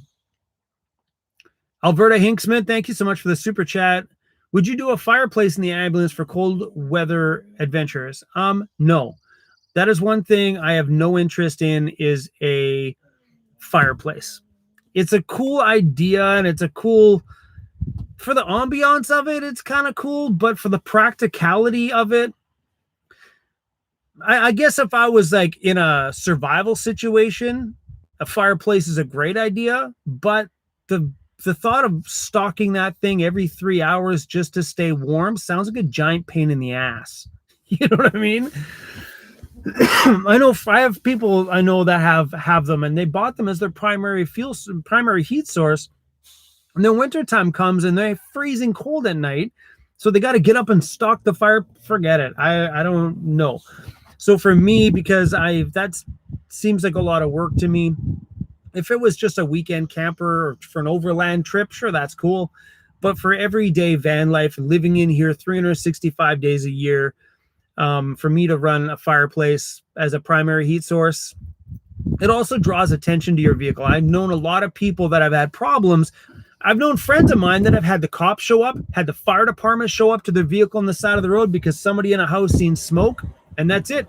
911, there's a van on fire outside of my house. Boom, fire department shows up. And I've heard that many times. Sorry, guys. Got that COVID, I think. A lot of people have told me many stories about it, and I don't like the idea of stocking my heat every few hours. So without a doubt, the ambulance is going to get a diesel heater because the ambulance is diesel, tapped right into the van's diesel tank.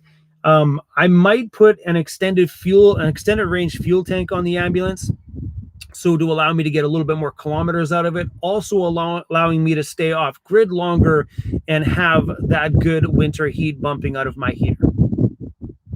So yeah, no, if I were to put one in there, it'd be for ambiance, because come on, man, the little fireplace smell would be kind of nice when you're out there in the backcountry. I think it'd be kind of great.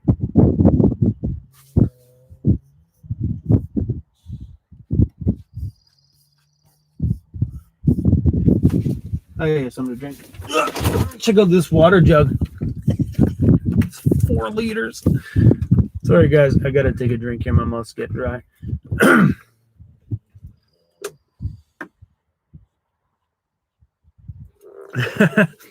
Yeah, Pat. Put my Christmas campfire video on loop. That's all you need. If you really want the ambiance of a fire inside your van, go online, find a campfire video. There's lots of campfire videos. Prop your iPad up there and you can hear the crackle of the campfire. There's people that have made hour-long videos of just campfires out there. It's pretty awesome. That's what I did on Christmas. I tried to create one of those Yule log campfire videos where I literally just filmed me out there with the snow falling and the fire going. It was actually quite epic. I enjoyed that little day. It was so silly. Will I ever come down to Daytona Beach, Florida? Probably one day. Yeah, that's right, man. Water all day, pee bottle all night. 4 liters in, 4 liters out. That would make a great one, actually. It's a good idea. I found this jug at the drugstore the other day. It was like $1.50 for 4 liters of water. It's a pretty good price.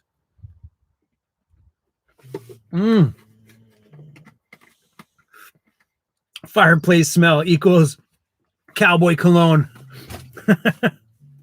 I love that.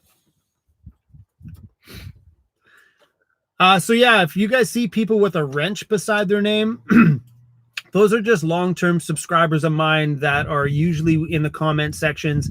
Those people are not only moderators here on the live streams to keep things clean, they are also moderators on my YouTube comments. So if anybody's being a dick, they can remove the comment. Because I like to keep things pretty clean on this channel. I don't want people to see negative things. Negative things are just, I don't know. They're just like nobody, I don't want to see them. So why would anybody else? So that's what the moderators are here for, because they've been long-term subscribers of ours and they, you know, they're in the comments all the time. And I appreciate them a ton because it helps me to not stress about what's happening in my comment section when I have them around here to keep things a little bit clean. You got it. You got it, Tracy. Negativity sucks. But the world is full of it. You know what I mean? And it's just what it is, right? Yeah. Anybody with a wrench is just an awesome weirdo. A full-blown certified weirdo. Yeah, we got that, Andy. The mods are doing a great job, man. Our comment section stays fairly clean. Did I miss the info on the ambulance? Scott, what would you like to know? Bring it on, Scott. What do you want? Ask your question. Let's do it. Just go with the Propex or the Webasto heater. And that's probably what I'm going to do. It'll be one of the brands, probably Espar or Webasto, or who knows? Who knows whatever comes out. See, when I bought my van, when I bought my heater for this one, so I have the Webasto heater that's tapped into my gasoline tank. And when you're doing gasoline, you're limited on who makes gasoline heaters. And, you know, because like those, the knockoff version ones you find on Amazon, they don't make them in gasoline version. They're only diesel.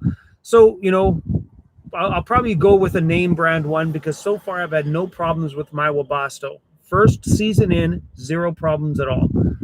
And I've known a few people that have had issues with their knockoff ones this year, including Jeffy Bear. Jeffy Bear went cold for a little bit. I don't even think his heater works right now.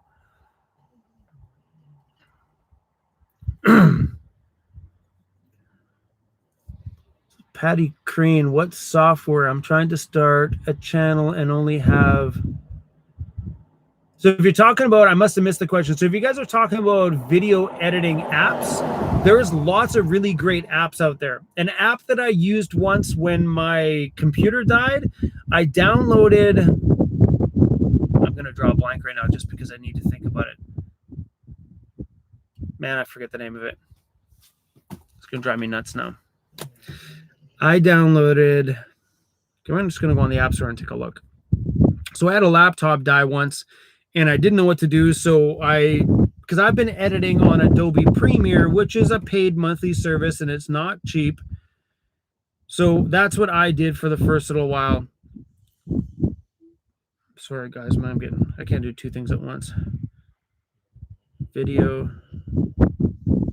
editor. I'm on my App Store. So I used Splice before. But for actual doing YouTube videos, where it's got to be right here, man. It was a big one. Of course, it's not going to come up just when I need it. I'm wasting that valuable time here. I don't remember the name of it. If you have an iPhone, iMovie is something a lot of people do use. Oh, I can't remember the name of this one. It's obviously not popular anymore because it's not up here at the top. Apparently there's a bazillion new ones out here. This is 3 years ago that I needed to use an app to edit my videos on my phone for a while.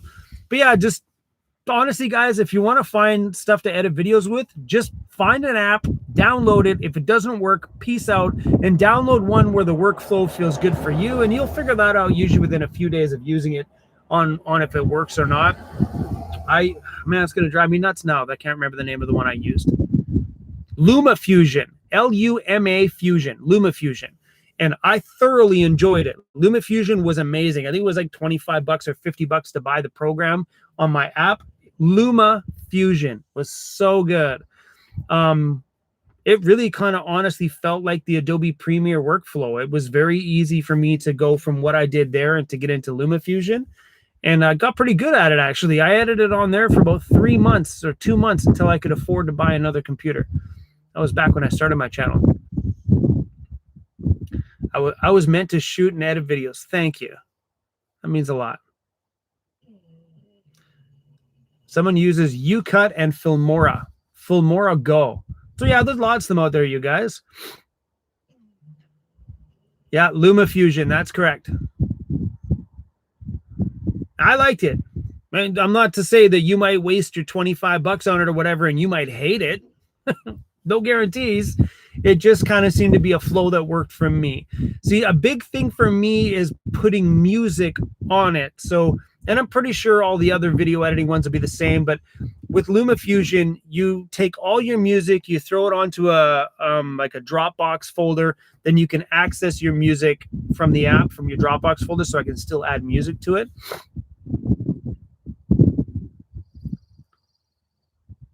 Yeah, learning to edit was the reason why I started YouTube. I wanted to learn how to video edit. I never thought I was going to be a van life YouTube channel. I never thought, ever.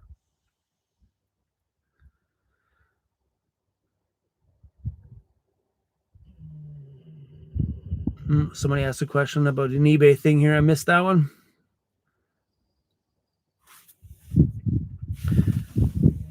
Thank you for planting living in a van seed in my mind. You're very welcome. If your van life doesn't work out, don't get mad at me.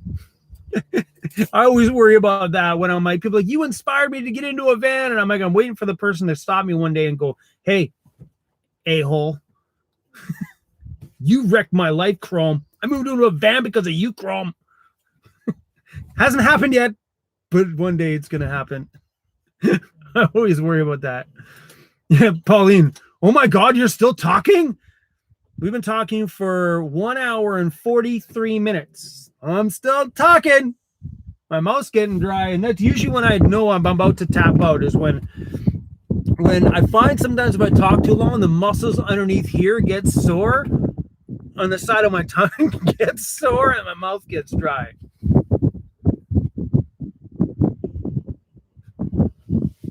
There's Cruz back there sleeping away. What about taxes? So if you're talking about taxes for YouTube, it runs just like a business. So I sorry guys, my mouth is dry. I run everything here as a business. So all my expenses get tracked. I pay all my taxes on every single penny I earn. All the money from Patreon, every donation that comes in from here, all my AdSense from YouTube revenue, anything from merchandise, all of it goes through taxes. So I pay my taxes at the end of every year like everybody else does. That's why I always get mad when people are like, oh, you van lifers, you don't pay tax. Man, I pay tax. I pay tax in Canada for money that gets earned in the USA because Google pays me. I don't even earn money in Canada from Canadians. Most of these transactions go through the US and then come back to me. So yeah, we pay taxes on it for damn sure. There's no way around that stuff. Scott Williams, thanks for the super chat. Man, even just doing slow questions here, I'm still missing a bazillion.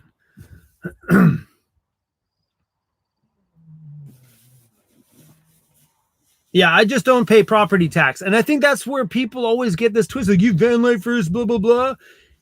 Any van lifer never paid property tax anyway, because chances are a van lifer was paying rent prior to, which means the owner of that place was paying property tax. And we were probably living in an illegal basement suite without a doubt if we were in a basement. You know what I mean? So van lifers aren't and will never be property taxpayers until we buy property. So they always had things a little bit, people, I've had fights with people face to face, not fights, but verbal things where they've been like, hey, you're sucking from society. I'm like, really, bro? I probably pay more taxes than you ever have. I just laugh at people sometimes, but because I'm people, they don't understand it. They always see us out here like we're just like living free and just doing nothing. Like, you realize that I work my ass off, that I pay my taxes to society just like you do. I may not pay property tax because I don't live in your town, but I would never pay property tax in my life because that's my landlord's responsibility. I'm not a homeowner kind of person. Maybe 20 years from now I might, but so no, they don't. So someone just asked me, doesn't YouTube take 30% off the top for super chats? Hell, heck no, they don't. YouTube takes 50% of the ad revenue because half that ad revenue is theirs. We get 48% of whatever the stat is. But no, they do not clip 30% off the top off the super chats. They take a transaction fee, which is fair. They full on, because they have to deal with the transaction, the credit card thing, the payment thing. They take their transaction fees, but no, we don't lose 30%. It's like everything else. When someone donates on Patreon doesn't do stuff for free. They take their service fees, and that's pretty much what it is. They need to earn a living too. You know what I mean?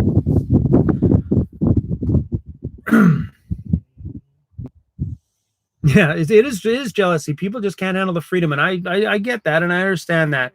But and here's what I find: it's always the older person that doesn't get it. Because I think some people are so trapped in their old generation ways that they don't really understand this new generation. Understand that social media is extremely huge, and young kids are becoming millionaires because they're on social media. And I just don't think that some of the generations understand the power of this thing that people hold in their hands. This thing is the most powerful thing out there. Think about it. My cell phone is why I started making videos. That right there. I filmed on my cell phone. I still film on my cell phone, except for I have a dedicated cell phone for filming. So this is my regular phone where people phone me on, but this one here is my dedicated camera. That way I can still have a life while I'm filming. You know what I mean? It's nice to have a dedicated camera. But yeah, people don't get how powerful this little device is, man. It's changed the world. But that's what the people that come to your vehicle, they just think that, we're roaming around and we don't have a traditional job, that we're just moochers. I'm my own boss. You got that right.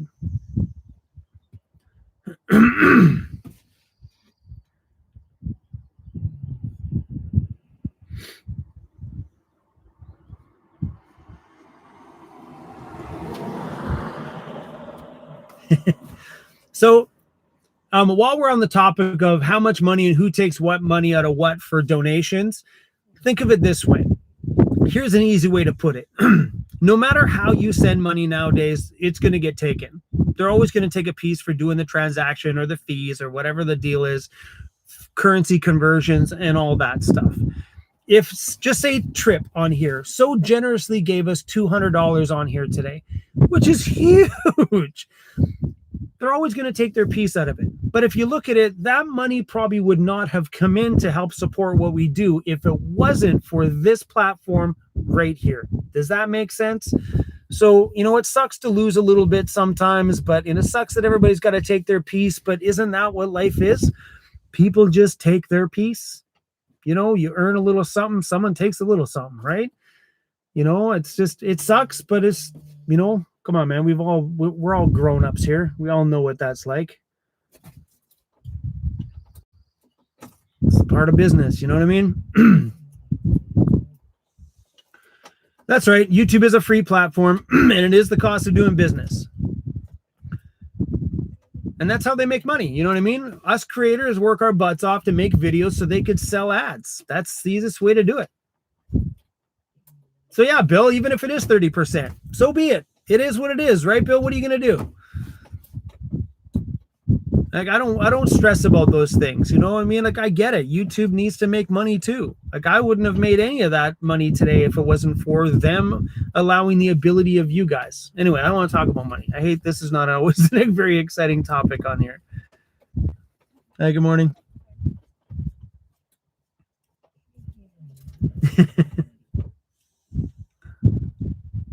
Whoo, flip phone. Whoo-wee. My mom used to have a flip phone. Yeah, Pauline, you always got to keep a chill attitude with things. It's just like, you could get caught up in the political side of things, but why? You're not going to change anything. It is what it is. And I've always been that kind of person that it's like, you could kick and scream and fuss about, oh, YouTube takes 10%, YouTube takes 25, 30%. You could fuss about it, or you could just like continue on with your day producing the YouTube videos and the YouTube content that you want, and just take what's coming to you. You know what I mean? Be happy with what you've got instead of kicking and screaming and yelling and trying to change everything it's never going to change. It is what it is. Like taxes. Like, I've never been into politics. Never followed politics, because anytime everybody is like, we're making a change, we got a new person voted in, they just keep screwing you too and taxing the shit out of you anyway. So I don't want to know who's screwing me. I'd rather keep it blind. I don't want to be responsible. I'll leave that up to the people that understand those things. I don't get it. That's not me. So same thing with this stuff. You just got to continue doing what you love doing and be happy with what comes to you. And I've done that with my YouTube channel. I started to make content that I felt good about, and I still do that today. What I say in my videos, like, I don't plan it. I don't get up in the morning and plan what I'm going to say. I just get up in the morning and talk. Some days my narrative is the same. Like, I've gone through weeks where I seem to be pushing the same narrative. Seems to be the one thing that's on my mind every day is the same narrative. And I know at the beginning of my channel, even I used to still do it now sometimes. I used to always preach, just get into it. Don't need this stuff. You don't need any of this stuff. Just get into it. I preached that narrative every day for so long until I felt satisfied that I got the narrative pushed.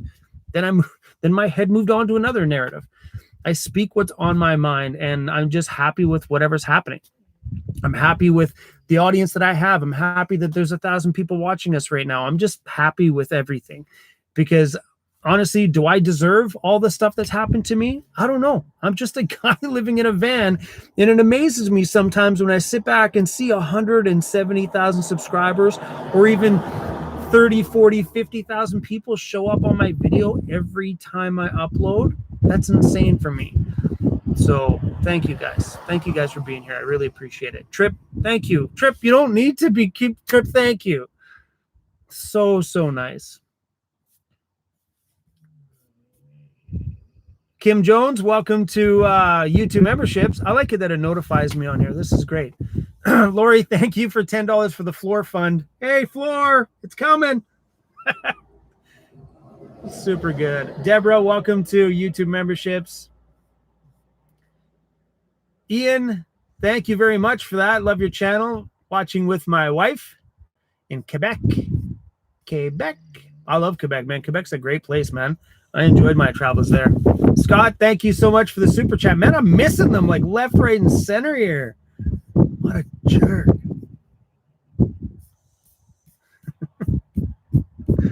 All right, man. I'm missing stuff everywhere. I'm so sorry, you guys. Even when I slow down the chats in here, I'm still neglecting some of you guys. Where's Mr. Cruzy? Sleeping in the spot. He's been there just about the entire video. Look at his face. He is so cozy. We've been in the bush the last few days. You guys will catch up on my videos here pretty soon. We've been pretty active out there, and he loves it, running around, snooping around. It tires him out. So when we get a day today where the weather turned pretty crappy this morning, he enjoys a day inside the van. And I like these days because these days make really good video editing days where I know he's tired and the weather's not so great out there. It's a great day to just kind of just hunker down and get some work done. Miss Pink, don't feel neglected. I miss questions all the time. It's not you. Don't worry. It's not you.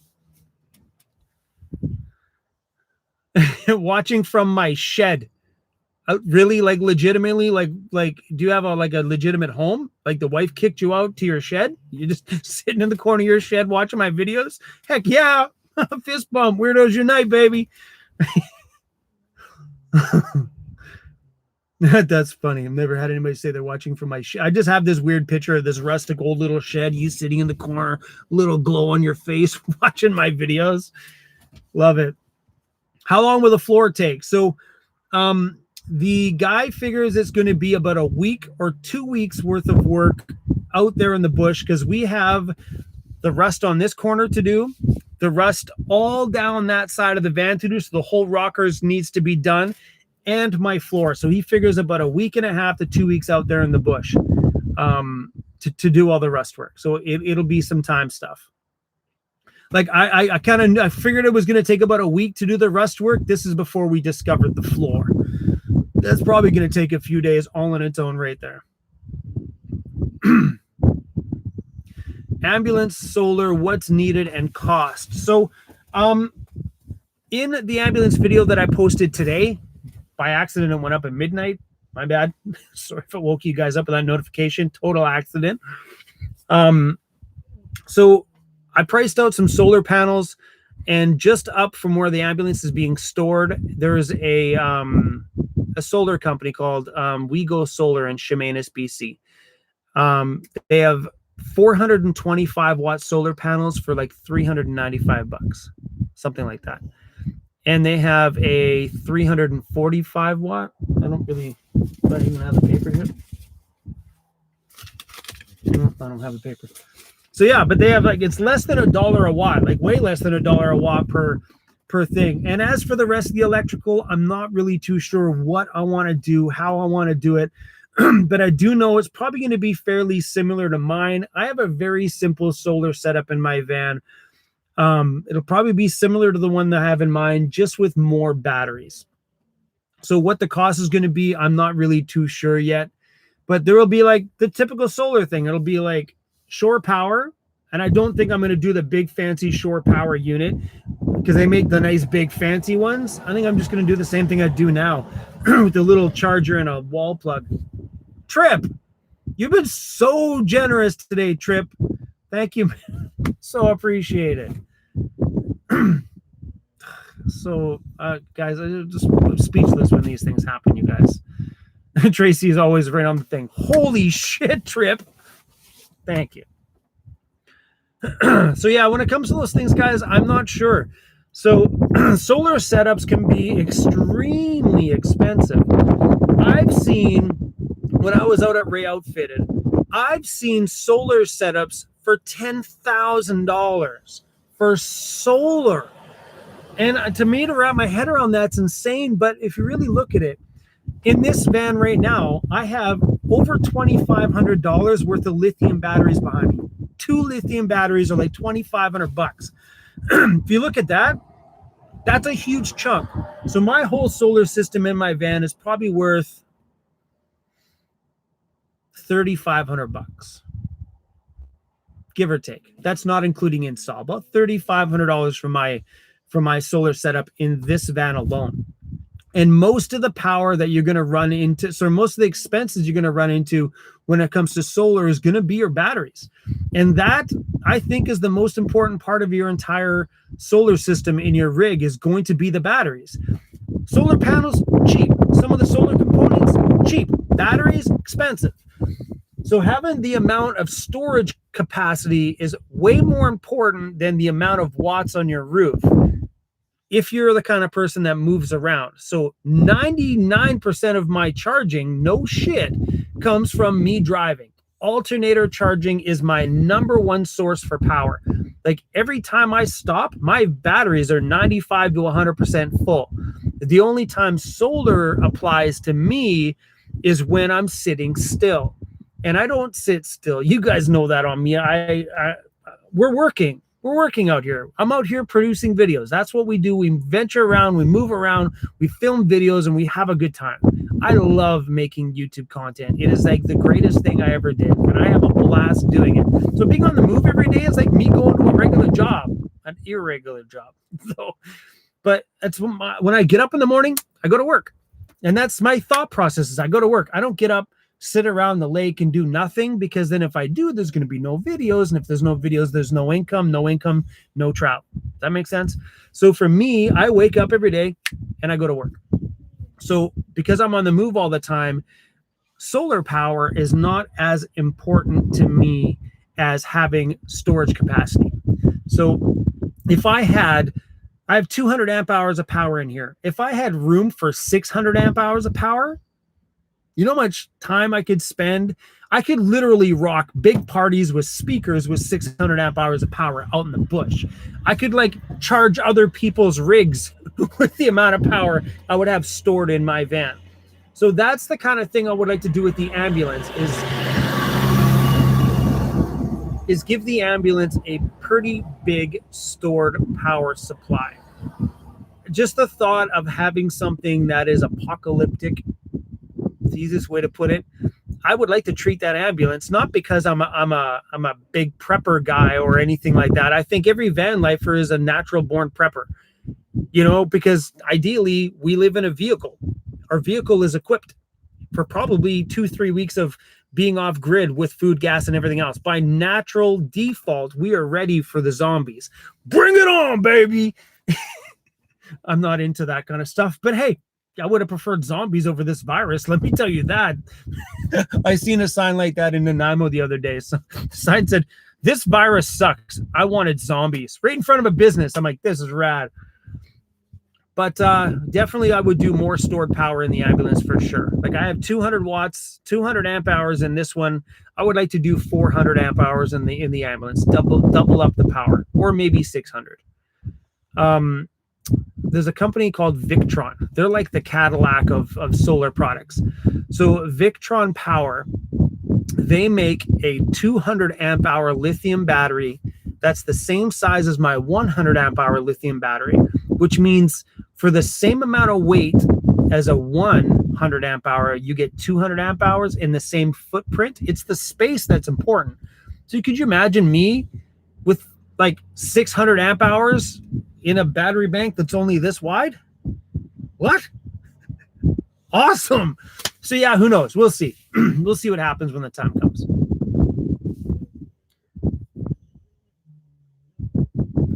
Dan and Akan, what's up, buddy? Hope you guys are doing good out there. Prairie Life, how you doing? Nice to have you on the live stream. Being on the move is key for being a YouTuber, 100%. If I was the person that just sat still in one camp spot forever, I don't know how entertaining the videos would be. I do know this, though. I'll tell you guys this right now. I do know that I am definitely seeking a little bit more out of my van life than what I have going on with me now. And I think taking on some bigger build projects might keep my mind entertained. But realizing that I've been on the road now for be going on 4 years this September. 4 years I've been full-time doing this. I think there's going to be a time for some change in my van life. Whether I start taking on like this big ambulance project, if I find this ambulance project sparks a huge excitement for me, then maybe once the ambulance is done, maybe this is something that we do. Maybe I might snag a rig once in a while and we'll just build it out and sell it. You know what I mean? I'll probably end up moving into the ambulance. I know you guys already knew that, but you know, whatever, we'll see. I'm falling in love with the pictures that I've seen of it though. Like it's getting me excited. So if I end up keeping both the rigs, which is possible, or I might sell this one and move into the ambulance, not sure. We'll see when the time comes. That's still a year or two down the line. But you never know what's in the future. Maybe we might just buy rigs once in a while. Like I've driven by some really cool vans way out in the middle of nowhere. And the good thing about those vans way out in the middle of nowhere is that they don't know the value of them, right? Because a lot of those nowhere little towns, they don't have internet. They barely even got cell phone service. So a lot of those guys don't have the access to seeing that van is worth 10 grand in town.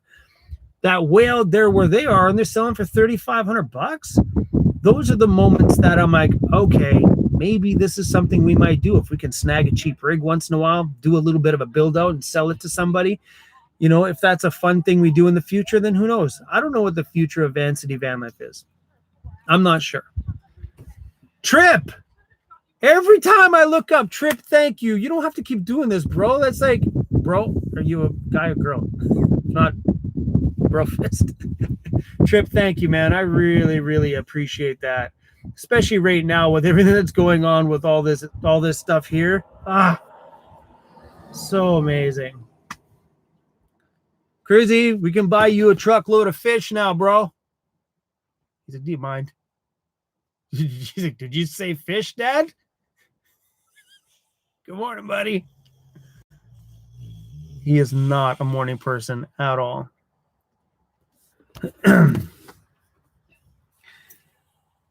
Sterling, thanks for the super chat. What about a Bigfoot apocalypse in a big Sasquatch area you are?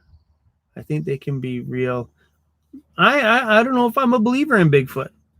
I'll believe it when I see it. Like an alien. I'll believe it when I see it. I'm not skeptical. I never think about those kind of things. People always ask, you ever see UFOs out there? I'm like, nope. If I do, I'm like, hey, that's cool. I'm not one of those guys that like, they're out here. They're out here. I'm not searching for Sasquatch, spending my life like trying to find something that, you know, right? Those are the moments that I'm like, oh, cool.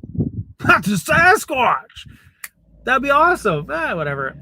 But that's, speaking of that, Bigfoot apocalypse, that's what I want my ambulance to look like. Like I'm out, like I built a rig to like chase down zombies, or like a big, like Bigfoot chaser sort of vehicle, just some crazy, like aggressive off-grid, you know? Yeah, I've met quite a few people out on the trails though. I've met lots of guys out there that were just like, that's what they do on the weekends, is they look for Sasquatch. I'm not at that point in my life yet. But I do know I am seeking new things. Like what I mean by seeking new things, and I've tried this before, fishing. Crazy. But before, I wasn't really much of a backcountry guy before, and I bought a fishing rod. This is probably 3 years ago now. I bought a fishing rod, and I tried it. I bought a license, tried it multiple times. Wasn't my thing. I was like, nope, not for me. But now that I've been spending more time in the backcountry, there's been many times I've just made a coffee sitting out by the lake going, man, be a good morning. Just, you know, cast out, see if we can catch a fish. So maybe that might be coming in my near future. So you never know. There may be an odd little fishing video here and there from Van City Van Life, the AKA former city boy turned, well, backcountry boy, or part of a backcountry boy now anyway. Not quite at that adventure stage in my life yet, but you know, I feel like I'm getting there. I'm not quite cowboy hat ready, but you know.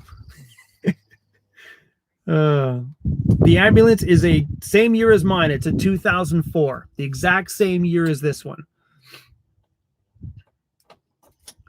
Dude, you're not a fisherman, you're a drinker, man. But isn't that what fishermen are too? Isn't that why people go fishing, so they can just drink with the boys?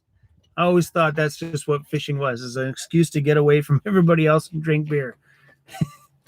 It could be what it is. Good morning. Everybody's so friendly in this town.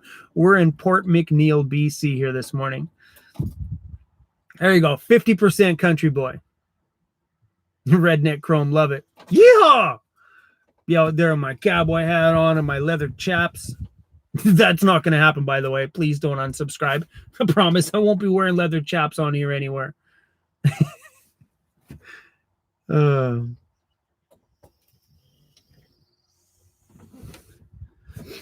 I feel like I'm missing a bazillion things in here. So yeah. So someone just said fly fishing is awesome. It's been a weird thought of mine lately. So I think I might see if I can.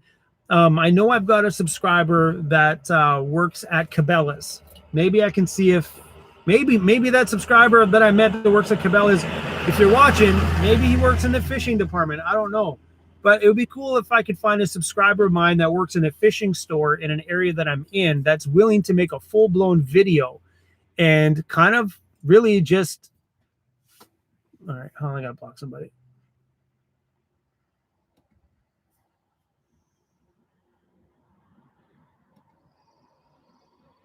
Sorry, guys, it's blocking people. That's what we do, baby. Yeah, if I can find a subscriber of mine that works at a fishing store or a hunting fishing store or whatever, that is interested with making a video of me in the fishing store, because I think that stuff's good for an audience, because I know nothing. I think it might be kind of fun to have a partial city boy walk into a place on camera and be like, yo, what the heck am I doing? What do I need? How do I fish? I know how to fish. I'm not stupid. I did that when I was a kid. But, to have someone go through the type of gear that's needed and all that other kind of stuff, right? And all that other kind of stuff. So I think you guys would be, because I know there's some people out there that might be kind of interested. That Cabela's, right? That'd be kind of fun. Because I know nothing. I know nothing about different types of reels, different types of lines, and different things and regulations and stuff, and I just might make for a really good video. And if I'm gonna embark into throwing my line in the water sometimes, it kind of would be nice to start that whole process off with an educational video for everybody, because I know there's a lot of people on here that aren't into that kind of stuff either. And if we could just kind of help out a few people with making a few videos, then great.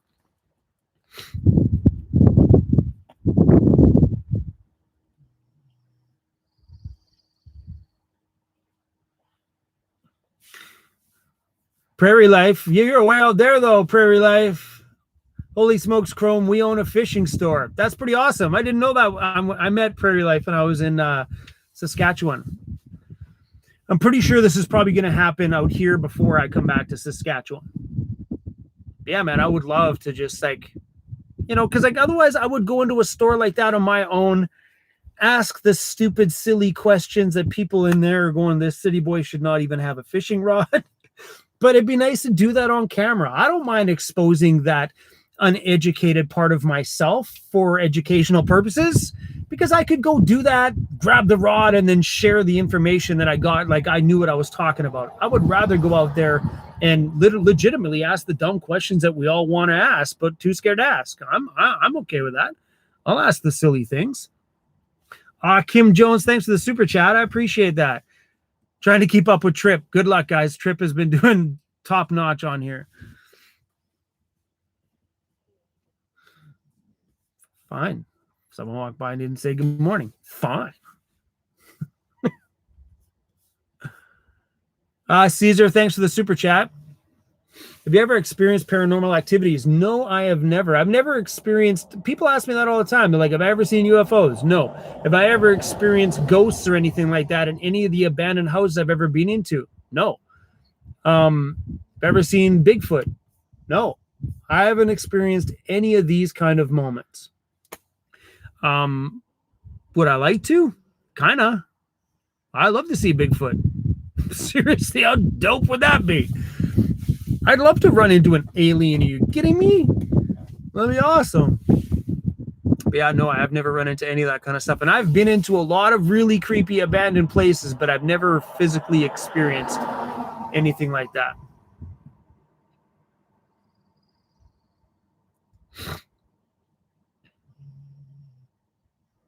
Yeah, didn't say alone. No, it was a younger girl.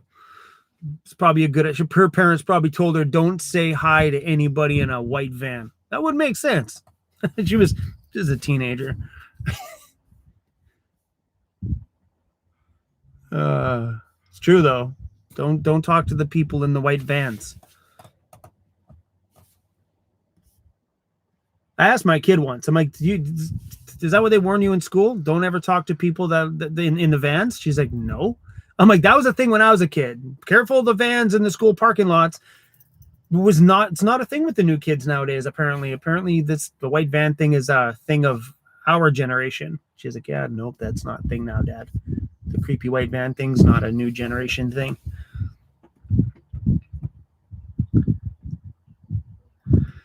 Oh, guys, I'm getting tired of talking here this morning, guys, which means it's probably time for me to say goodbye. We've been doing 2 hours and 15 minutes. That's pretty impressive for me on here. 2 hours, whoo, pretty good.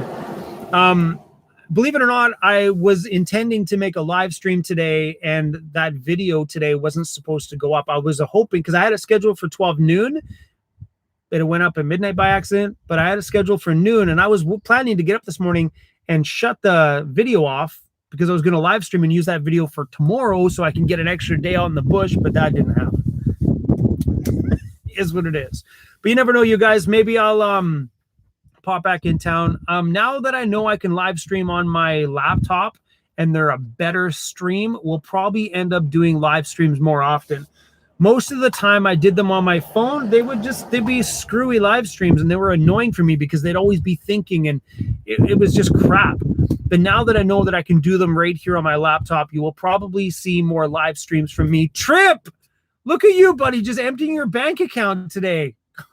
Guys are so good. Trip, you've been a rock star today. Thank you very, very, very much for all the love. And thank you to everybody for being here every day. Thanks to all the super chats, everybody who joins our support platforms. You seriously keep us moving forward. And that's 100% the truth. I owe my entire world I have right now to all of you. No matter if you support us financially or if you're just pressing play, which is the same thing. Just so you guys know, it's the same thing. You know, like some people like, I wish I could, but I can't afford. Don't. I don't, honestly, guys, all I need is you to press play, because if you don't press play, then we don't earn money. And that's the dead truth. We rely on that pressing play every day. That's literally the game changer for any YouTuber.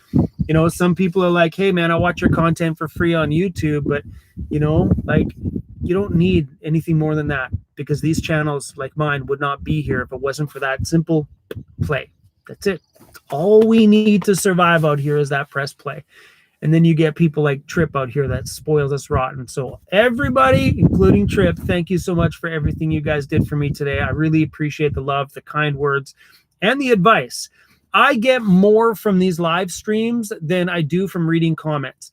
So I find the comment sections to be a little bit frustrating sometimes, because it's a lot of you should have, you should have, you should have, you should have. And I don't want to be around people that are like, you should.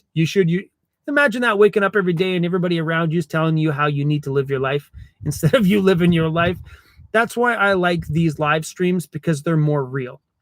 Because your questions and your comments and the things you say in a live stream is more real than what gets left in the comment section. And I found that to be 100% the truth. And I get more out of these live streams, and I'm hoping these live streams are more beneficial to you guys than me answering a question in a comment that most of you guys don't ever see. So hopefully this helps you guys out.